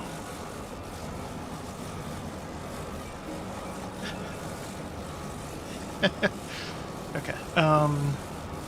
So instead I need the wheels.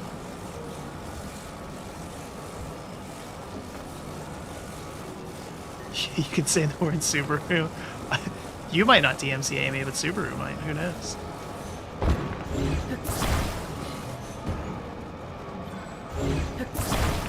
Actually, Nintendo probably will, just for streaming this game. They're real good about that.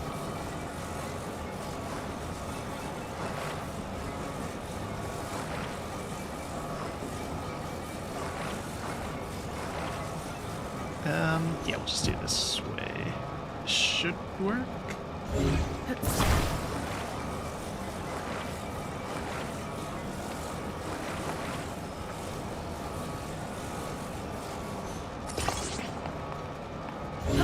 Nintendo had a thing for a long time where unless you joined the Nintendo Creator Program, they would immediately copyright strike anything that you did that was Nintendo on your channel. And if you joined the Nintendo Creator Program, then they wouldn't. But the kicker was that they would also take, what was it, like 50% of your revenue or something from literally everything you did on your channel. It didn't even have to be Nintendo related.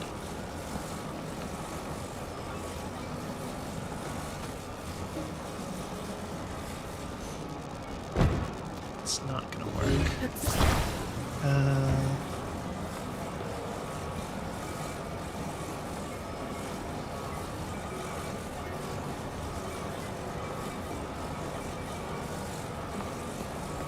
Okay, so I need to do this, and then I want a wheel there, and then another one at the bottom.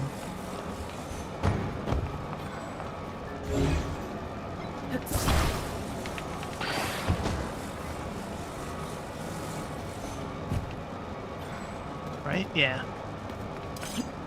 No. Don't throw the Master Sword, you don't need to do that.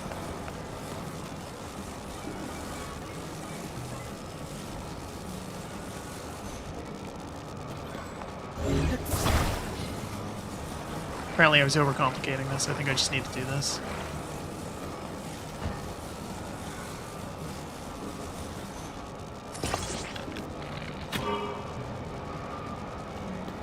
Yep, okay.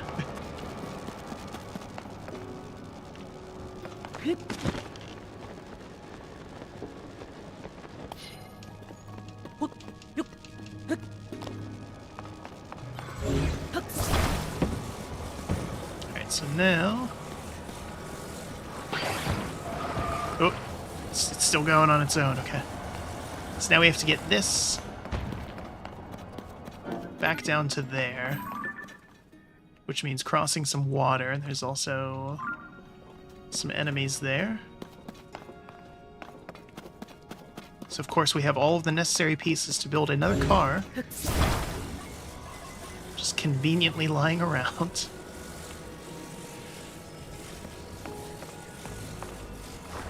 Alright, I'm just gonna...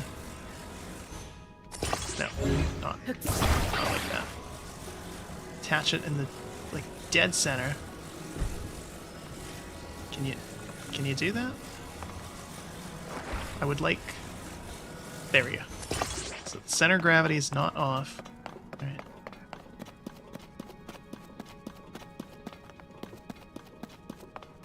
So we have plenty of wheels.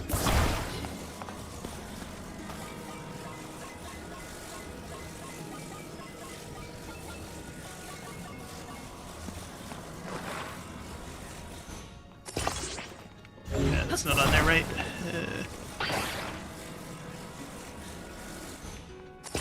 That.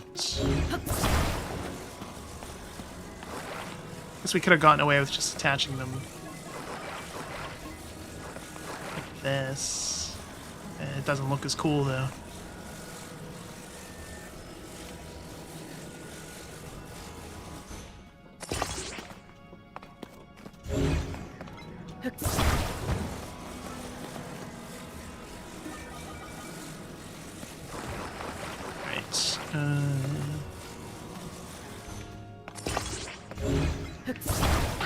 God. Trying to eyeball and make sure I have stuff attached properly.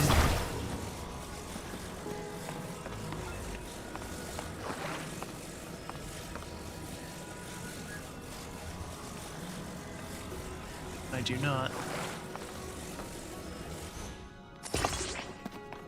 Okay, there we go. Nailed it. Alright. We need steering wheel.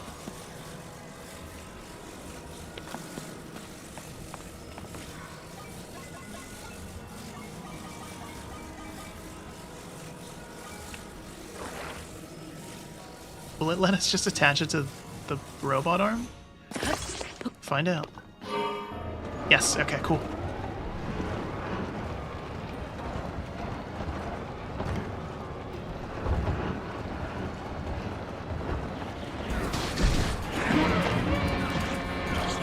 No! Oh no! Just take the car and run.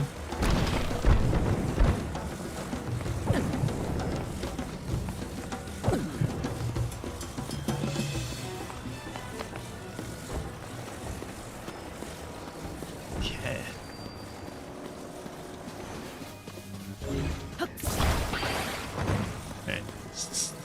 The only thing we need is the arm. We're good. Ignore the car. It's dead to us. Cram that in there until it fits. Ugh.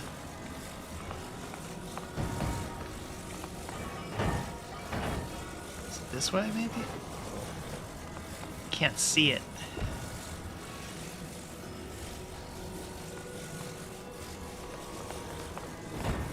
Take it. Okay. You spend 10 minutes building a car you use for 5 seconds. And that's another part.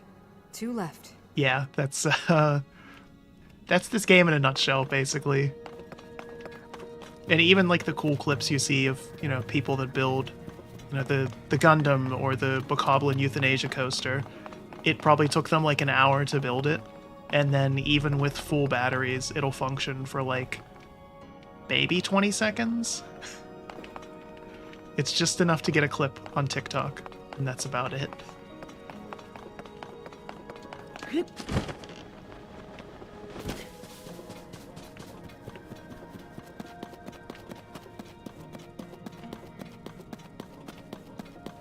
And the kicker is, in some cases, like, I could have just eaten the damage from walking that thing through the gloom there, the gross crap on the floor.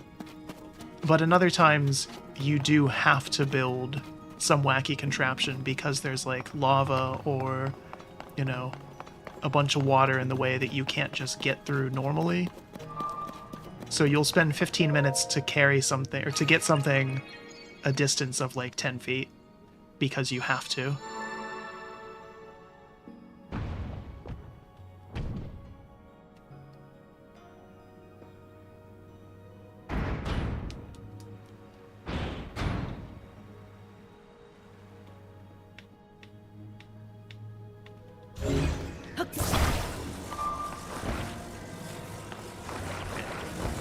So in this case...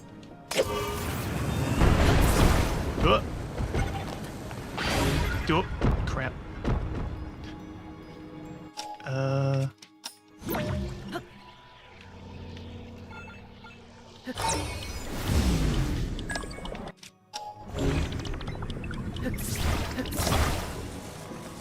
you can use rewind on stuff and then cheese some puzzles, which is good. Here we have a vending machine to give us something. Let's see, we need to get... I assume it's going to give us rockets, based on the fact that there's rockets there. So yeah, we need to get something up there.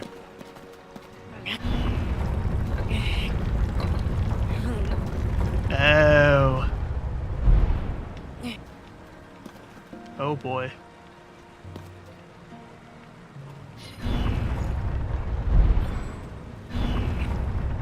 So I have to figure out the correct angle for the ramp.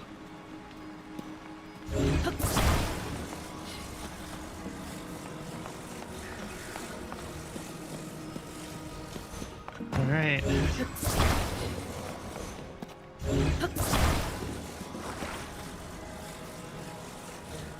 So again, this puzzle, we have to build something. There is no other way around this.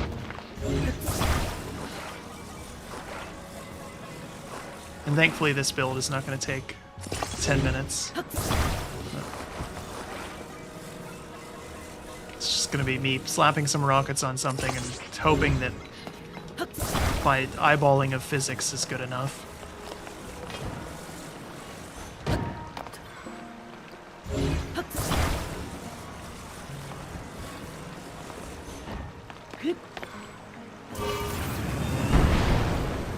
It was.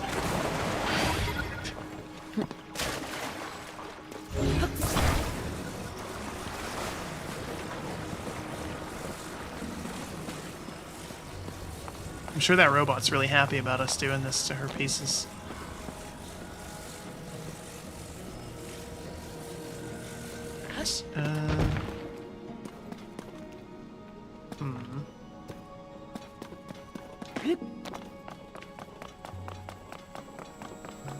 We got some death lasers here.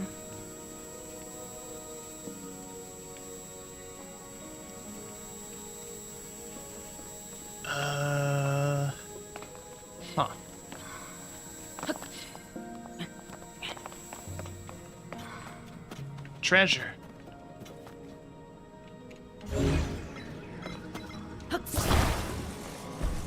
Oh wait, I know. I want the treasure chest. Give me that.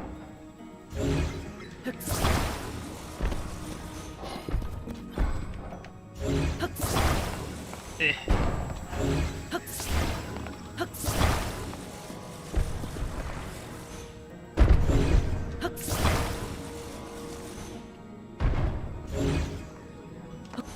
Okay.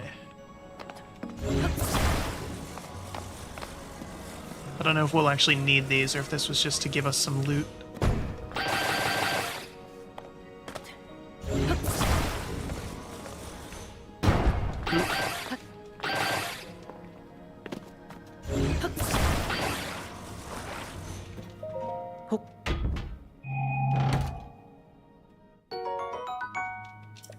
Right.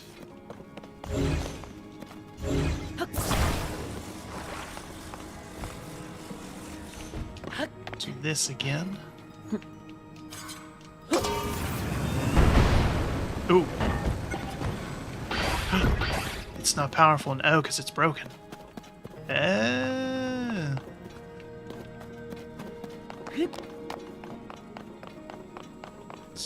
Zoanite. Yeah, I have no idea.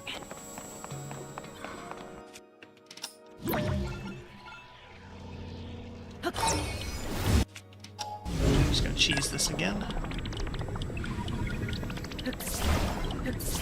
Oop. Got it. Okay.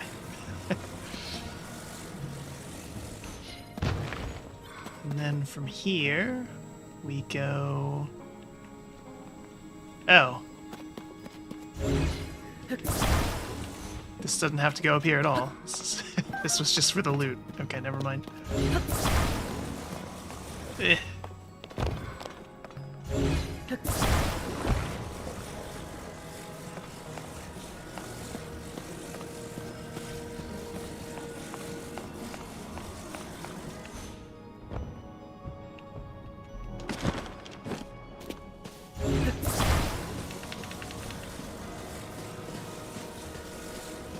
Some major frame rate drops there.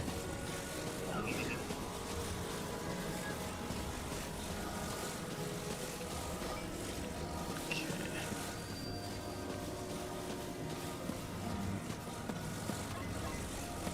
This is the other arm, alright.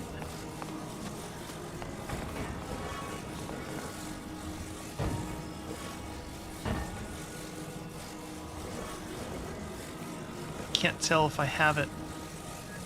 Or is this a leg? Oh, this is a leg.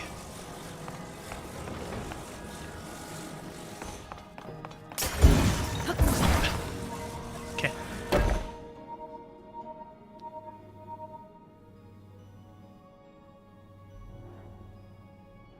One more left, Link. The body for my spirit is nearly complete. Okay.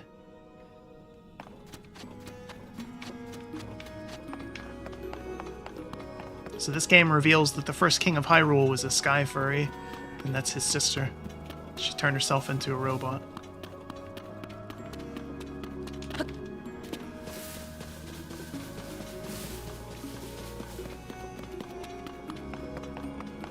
So the last piece is over there. This is major story content, so we'll actually leave that one for off stream in case people want to see how this turns out.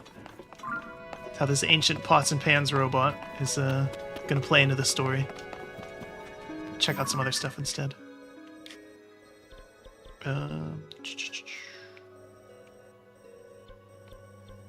There's not a lot of stuff in the Gerudo skyline, which I thought was kind of weird. Let's see. One of these, this one. I found a Death Star in the sky. I thought that was kind of cool.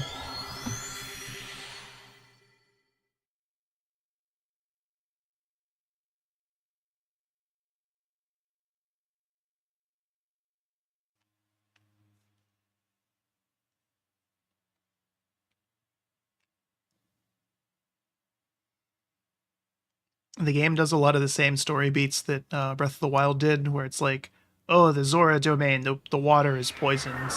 You better take care of that. And, you know, oh, there's too much wind in the Rito place.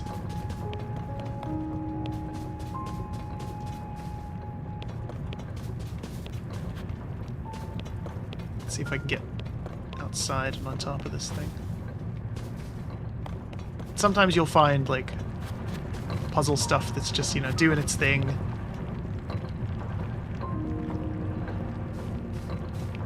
Oh, wait. If I'm gonna be flying.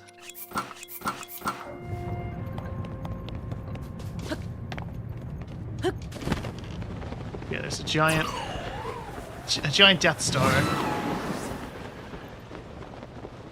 Which sure is a choice.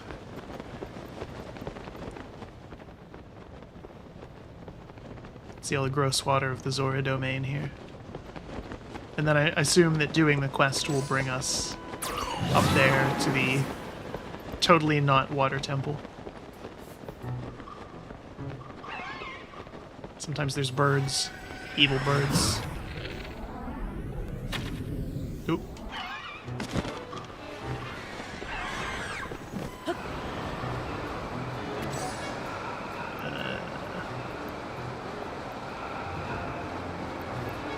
Lots of evil birds. Just lousy with them.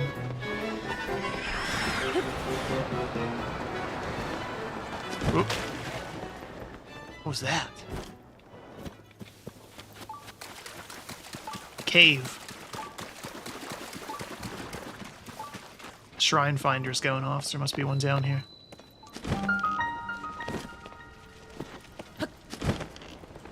Wonder if our glow-in-the-dark gear works here.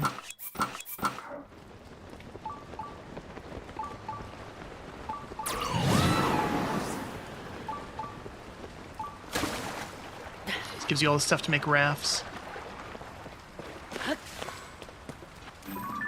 Oh, I need this, actually. I know what this is for. I think. Never mind, now I thought I was somewhere else. Or maybe that is the one for that. That's crazy. Sometimes you can't just do shrines, you have to find the magic crystal that the shrine uses.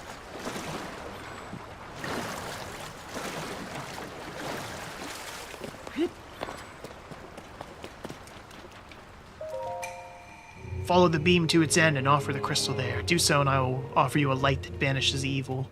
Of course we have to see this every time we pick up crystals. Alright, so conveniently it gives us all of the pieces to make a rocket-powered fan raft. Very good. Just in case you weren't sure about how to solve this puzzle of a river that's flowing the opposite direction of where you want to go.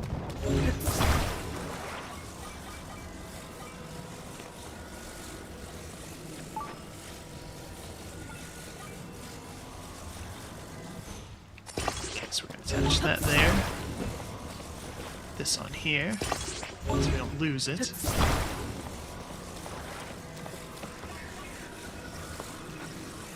Fan in the back.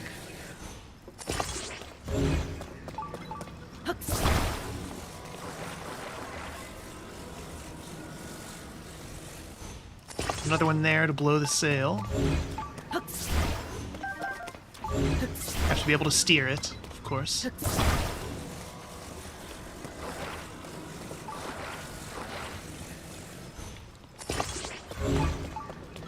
Put a rocket on it, because why not? That would be cool.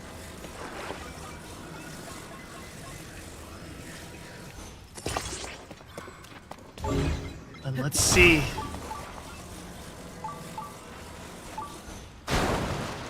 It might weigh too much. It weighs too much.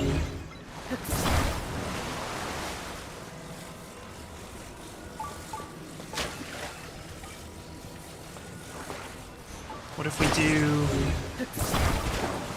Come on. One of these, huh? Slight improvement. Alright, here we go. Oh. Hit a small rock. Then capsized.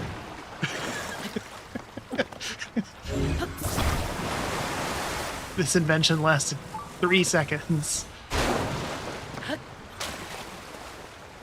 Go.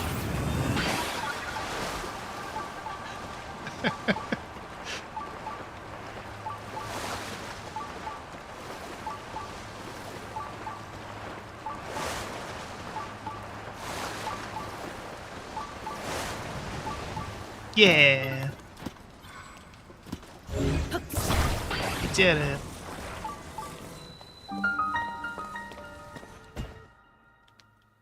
We got the Johnny Shrine.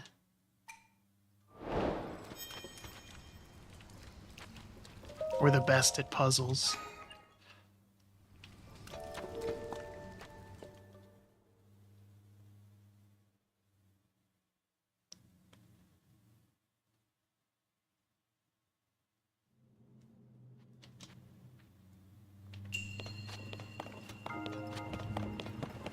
Sometimes the shrines are just these little mini things where you just get rewards because you did the puzzle outside. Which I do like. I think that's a good idea.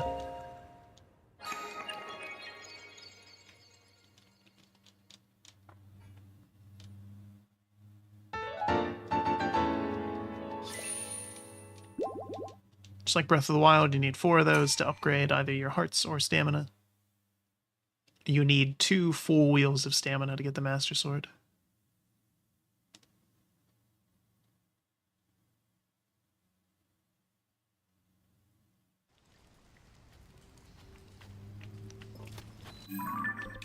Is that the only thing here? Apparently not.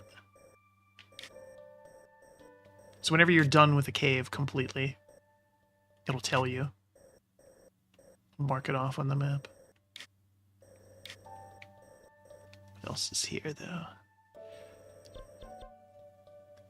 Again, there's a ton of content in this game, and it is good, but it just something about it feels off. And like we saw with the puzzles, that was a lot of effort for, again, just a split second of use. And in the case of building that car, that was something that I could have just done without it.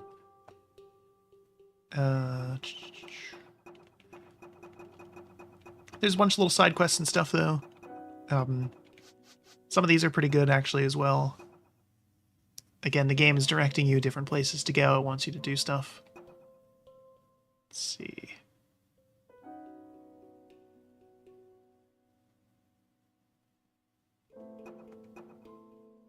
Of course, for the main quest, it's just find Zelda, but it doesn't give you any information on it.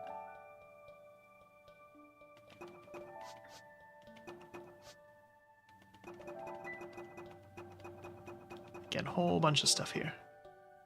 Actually, I did do that. Turn this one in now.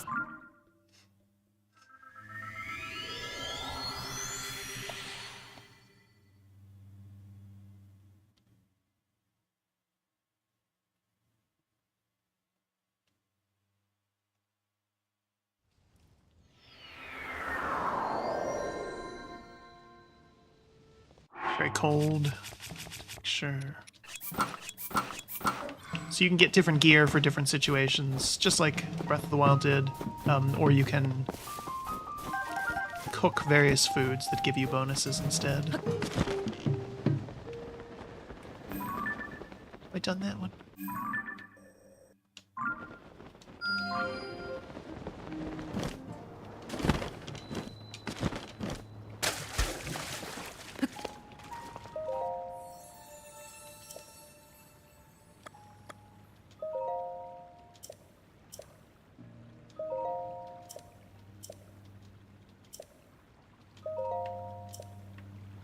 I have that, though. I thought I did.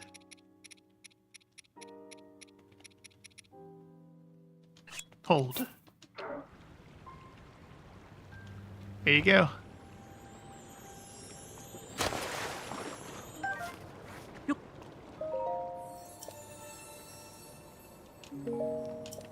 offered at the spring.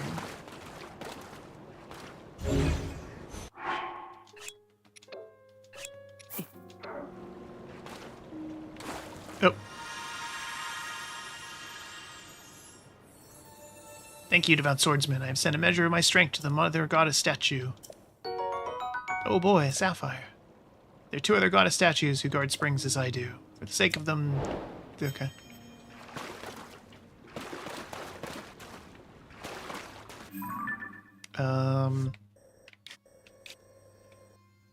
I know one of them's down here. Somewhere. And then I think the other one is somewhere in the mountains.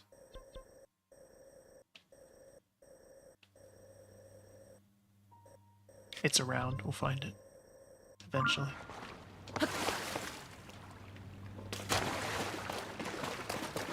I gotta talk to this guy, too. Hi! Tell him that we got treasure. I totally forgot about that.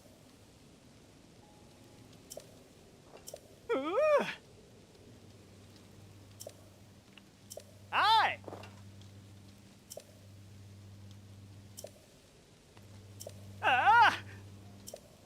Yeah. He was cool about us taking all the treasure.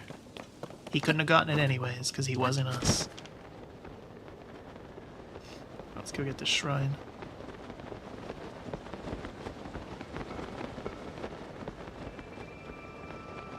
It's further away than I thought it was.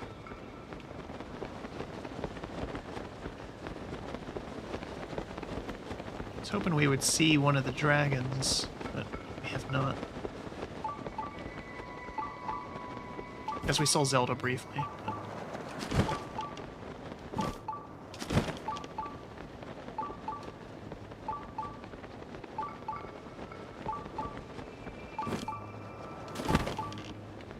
I can also say that this game really stresses out the Switch. Let's see, we've been going for 2 hours, and I had it on for, a couple minutes beforehand to get set up. And I can say with confidence that I could cook an egg on it right now.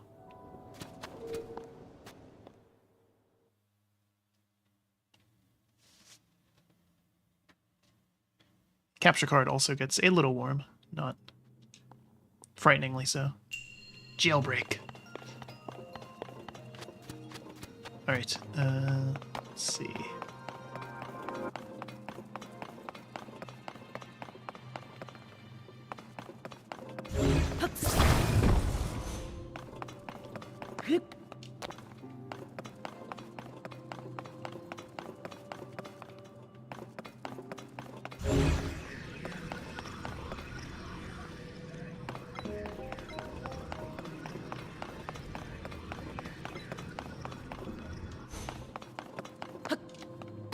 Oh, I see.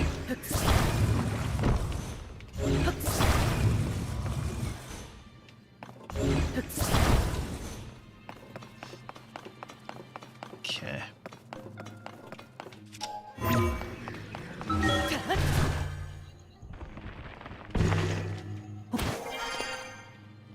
So yeah, that power more than any other is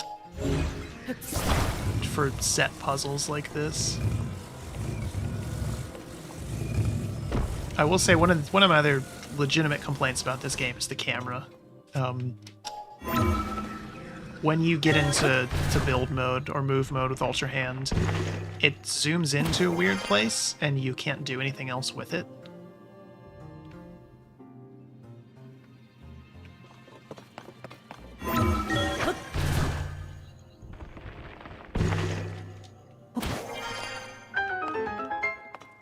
Is that really it? There's their treasure in... Nope, okay.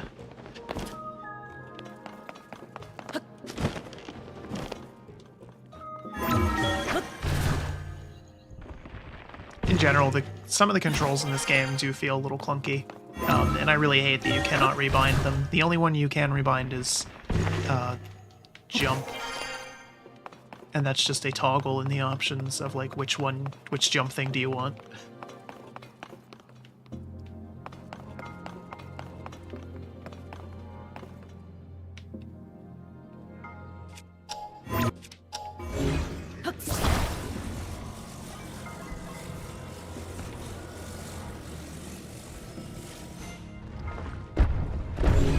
Let's see.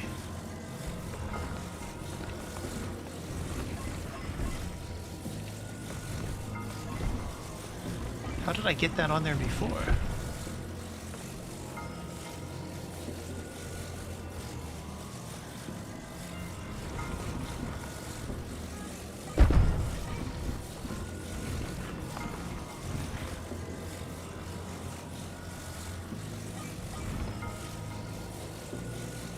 Let's hold this up here for a second.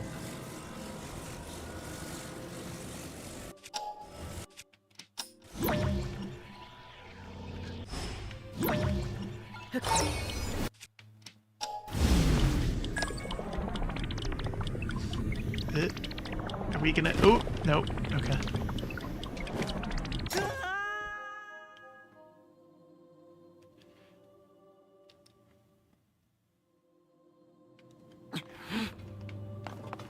Or no, there's no ground under there. Never mind.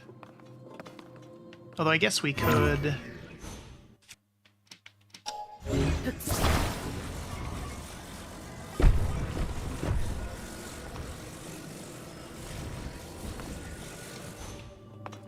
Let's do this.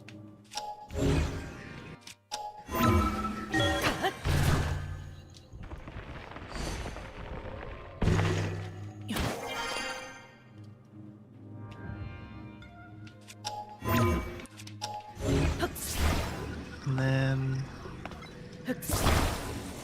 And...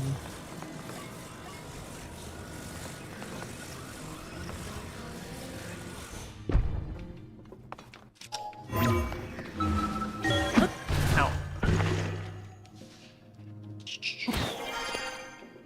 Yeah.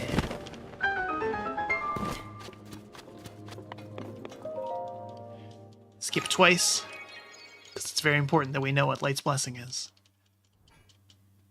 68 other ones we gotten before weren't enough to tell us.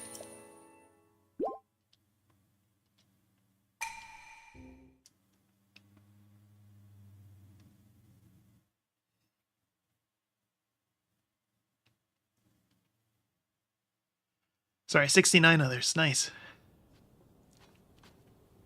Cave.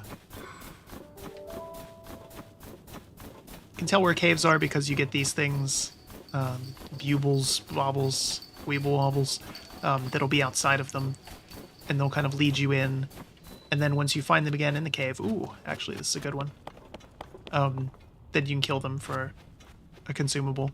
When you find caves like this that have these, that means there's a piece of armor in them.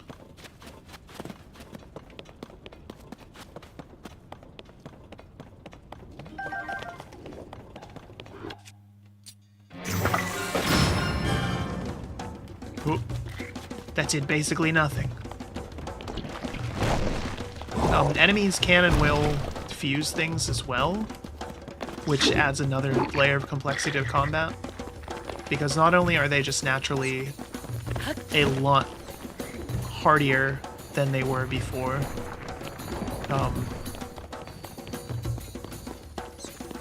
like hardier and hit harder, they can also fuse things and deal like elemental damage to you and repair their durability and all that.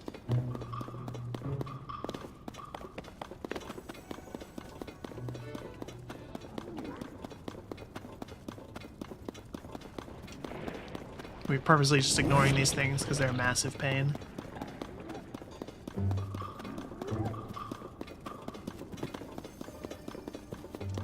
Need some more of these, though.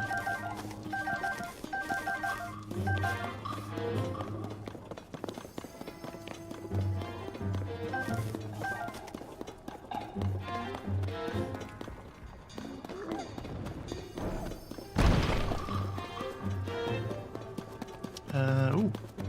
What's this? Korok.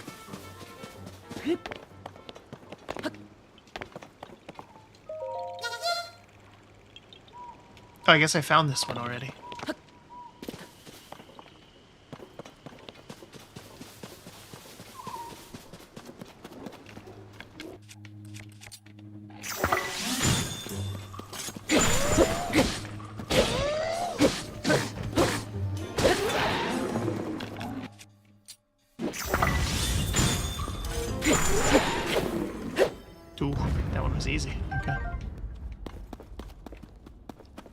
You can see he fused a rusty halberd to his stick.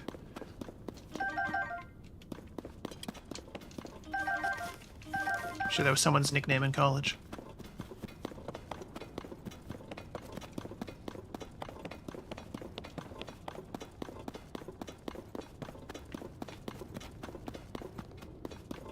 So where is the armor in here?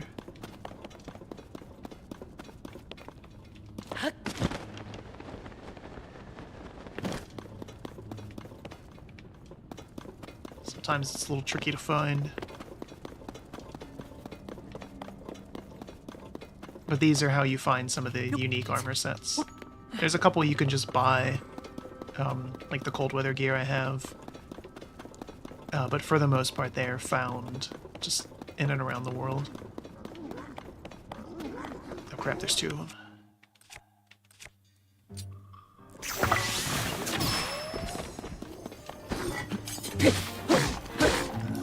And I will say, enemies punish the hell out of you doing the jump attack. If anybody played Breath of the Wild, they know that that was the way to cheese that game. Was the jump attack was just incredibly broken. Basically, nothing could counter it. It did a ton of damage. It was very effective against everything, blah blah blah. Not so in this one. Pretty much every enemy can counter and punish it.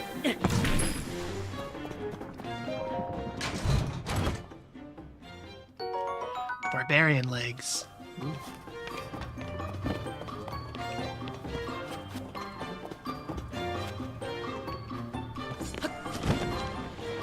Didn't find the, Oh, there it is. I was gonna say, that's what I was looking for. So the little glowing thing outside the cave turns into that. And when you hit it, it drops these things. And there's an NPC somewhere who wants them. I just haven't found him yet. Somebody else told me where he was, like another NPC that was outside of a cave early on in the game was like, oh, are you collecting the bubble gems or whatever for that guy? And maybe. I just haven't found him yet. He's somewhere. He's in one of the stables.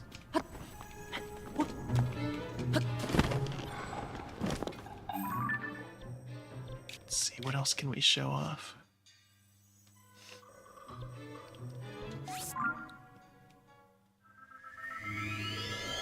There's a lot of really cool environments here, though. Again, the overworld is similar to Breath of the Wild, but they changed it up enough that it feels new and refreshed. There's a lot of empty space in the depths, but every now and then you will stumble upon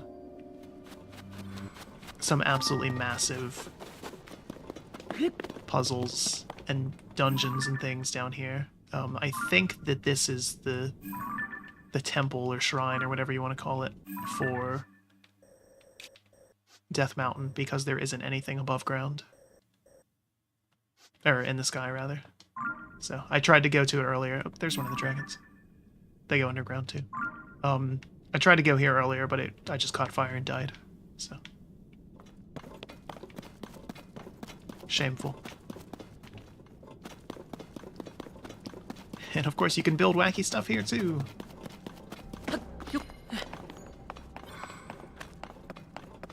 So I wanted to build a little plane. I could do that. Can also use ascend at these things, I figured out.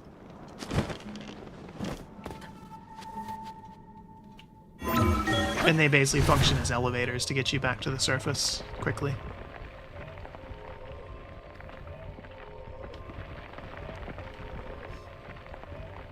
So this is for sure masking a loading screen, but it does it even if... Like, Ascend will do that even if you're right next to stuff anyways. Like, if you can see what's above the object, Ascend will still do that.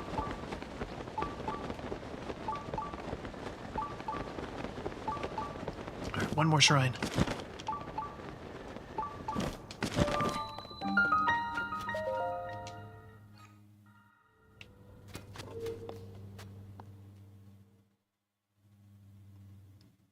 The game is good for sure. And I can absolutely see that it's going to win pretty much unanimous Game of the Years, and is totally deserving of that.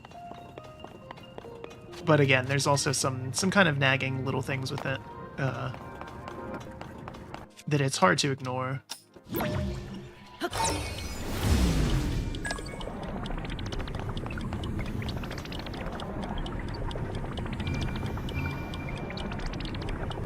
And I think chief among them is some of the kind of Nintendo tedium where there's hand-holding to the point of it being obnoxious, and it's especially obnoxious in a game this long.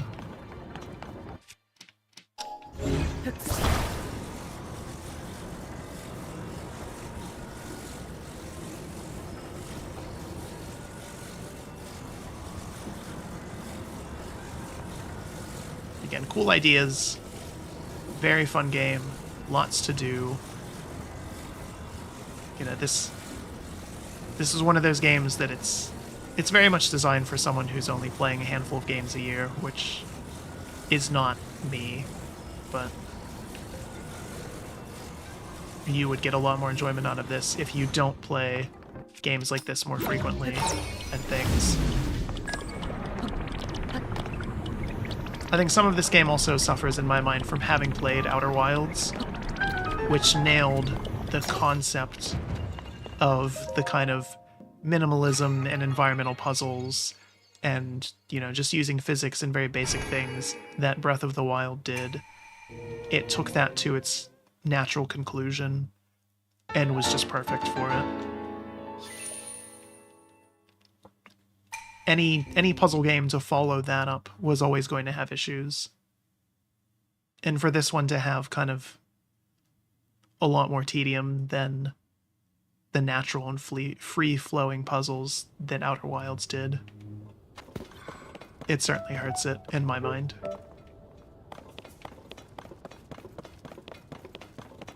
And again, not that this is bad. This is absolutely going to make my Game of the Year list. There's no question about that.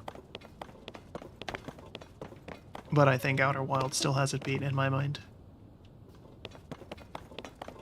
I am really curious to see where Nintendo goes after this with Zelda, though. Will there be a return to kind of the more traditional ones? Are we going to keep getting ones like this? I really hope whatever they do, though, they wait until the next console is out. Because this is pushing the Switch to its absolute limits. And even for it to run like this, again, there's some crunchy looking textures. There's lots of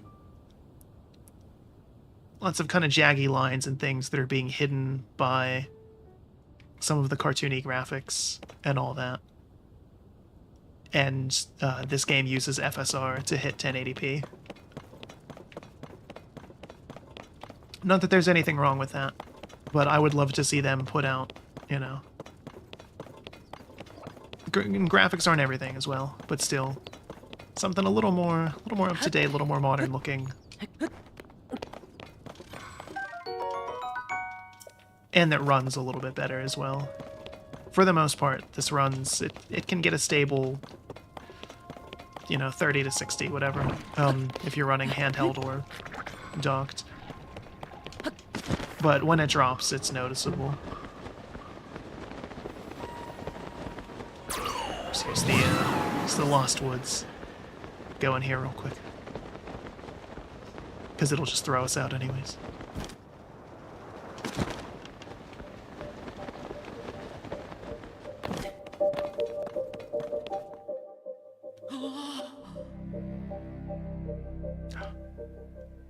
We're not supposed to be there. Just kick you out to wherever you tried to enter from. Unless you go through the puzzles the correct way.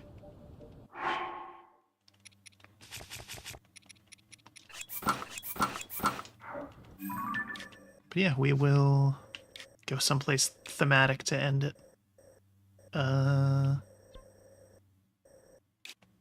Guess we'll just end it where we started. That's a good enough spot.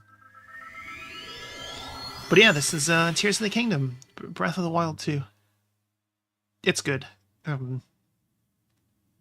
It's very good. If you have a Switch and you are even remotely interested in like any small aspect of this game, you should probably buy it.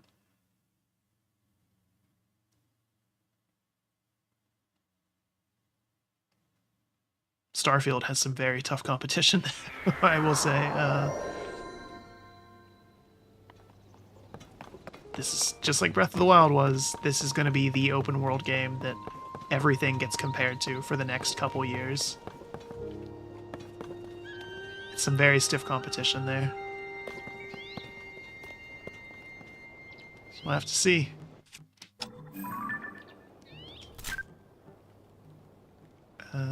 There's ways to... No, wait. I wanna...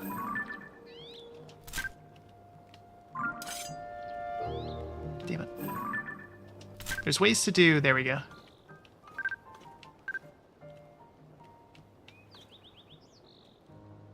Look at that.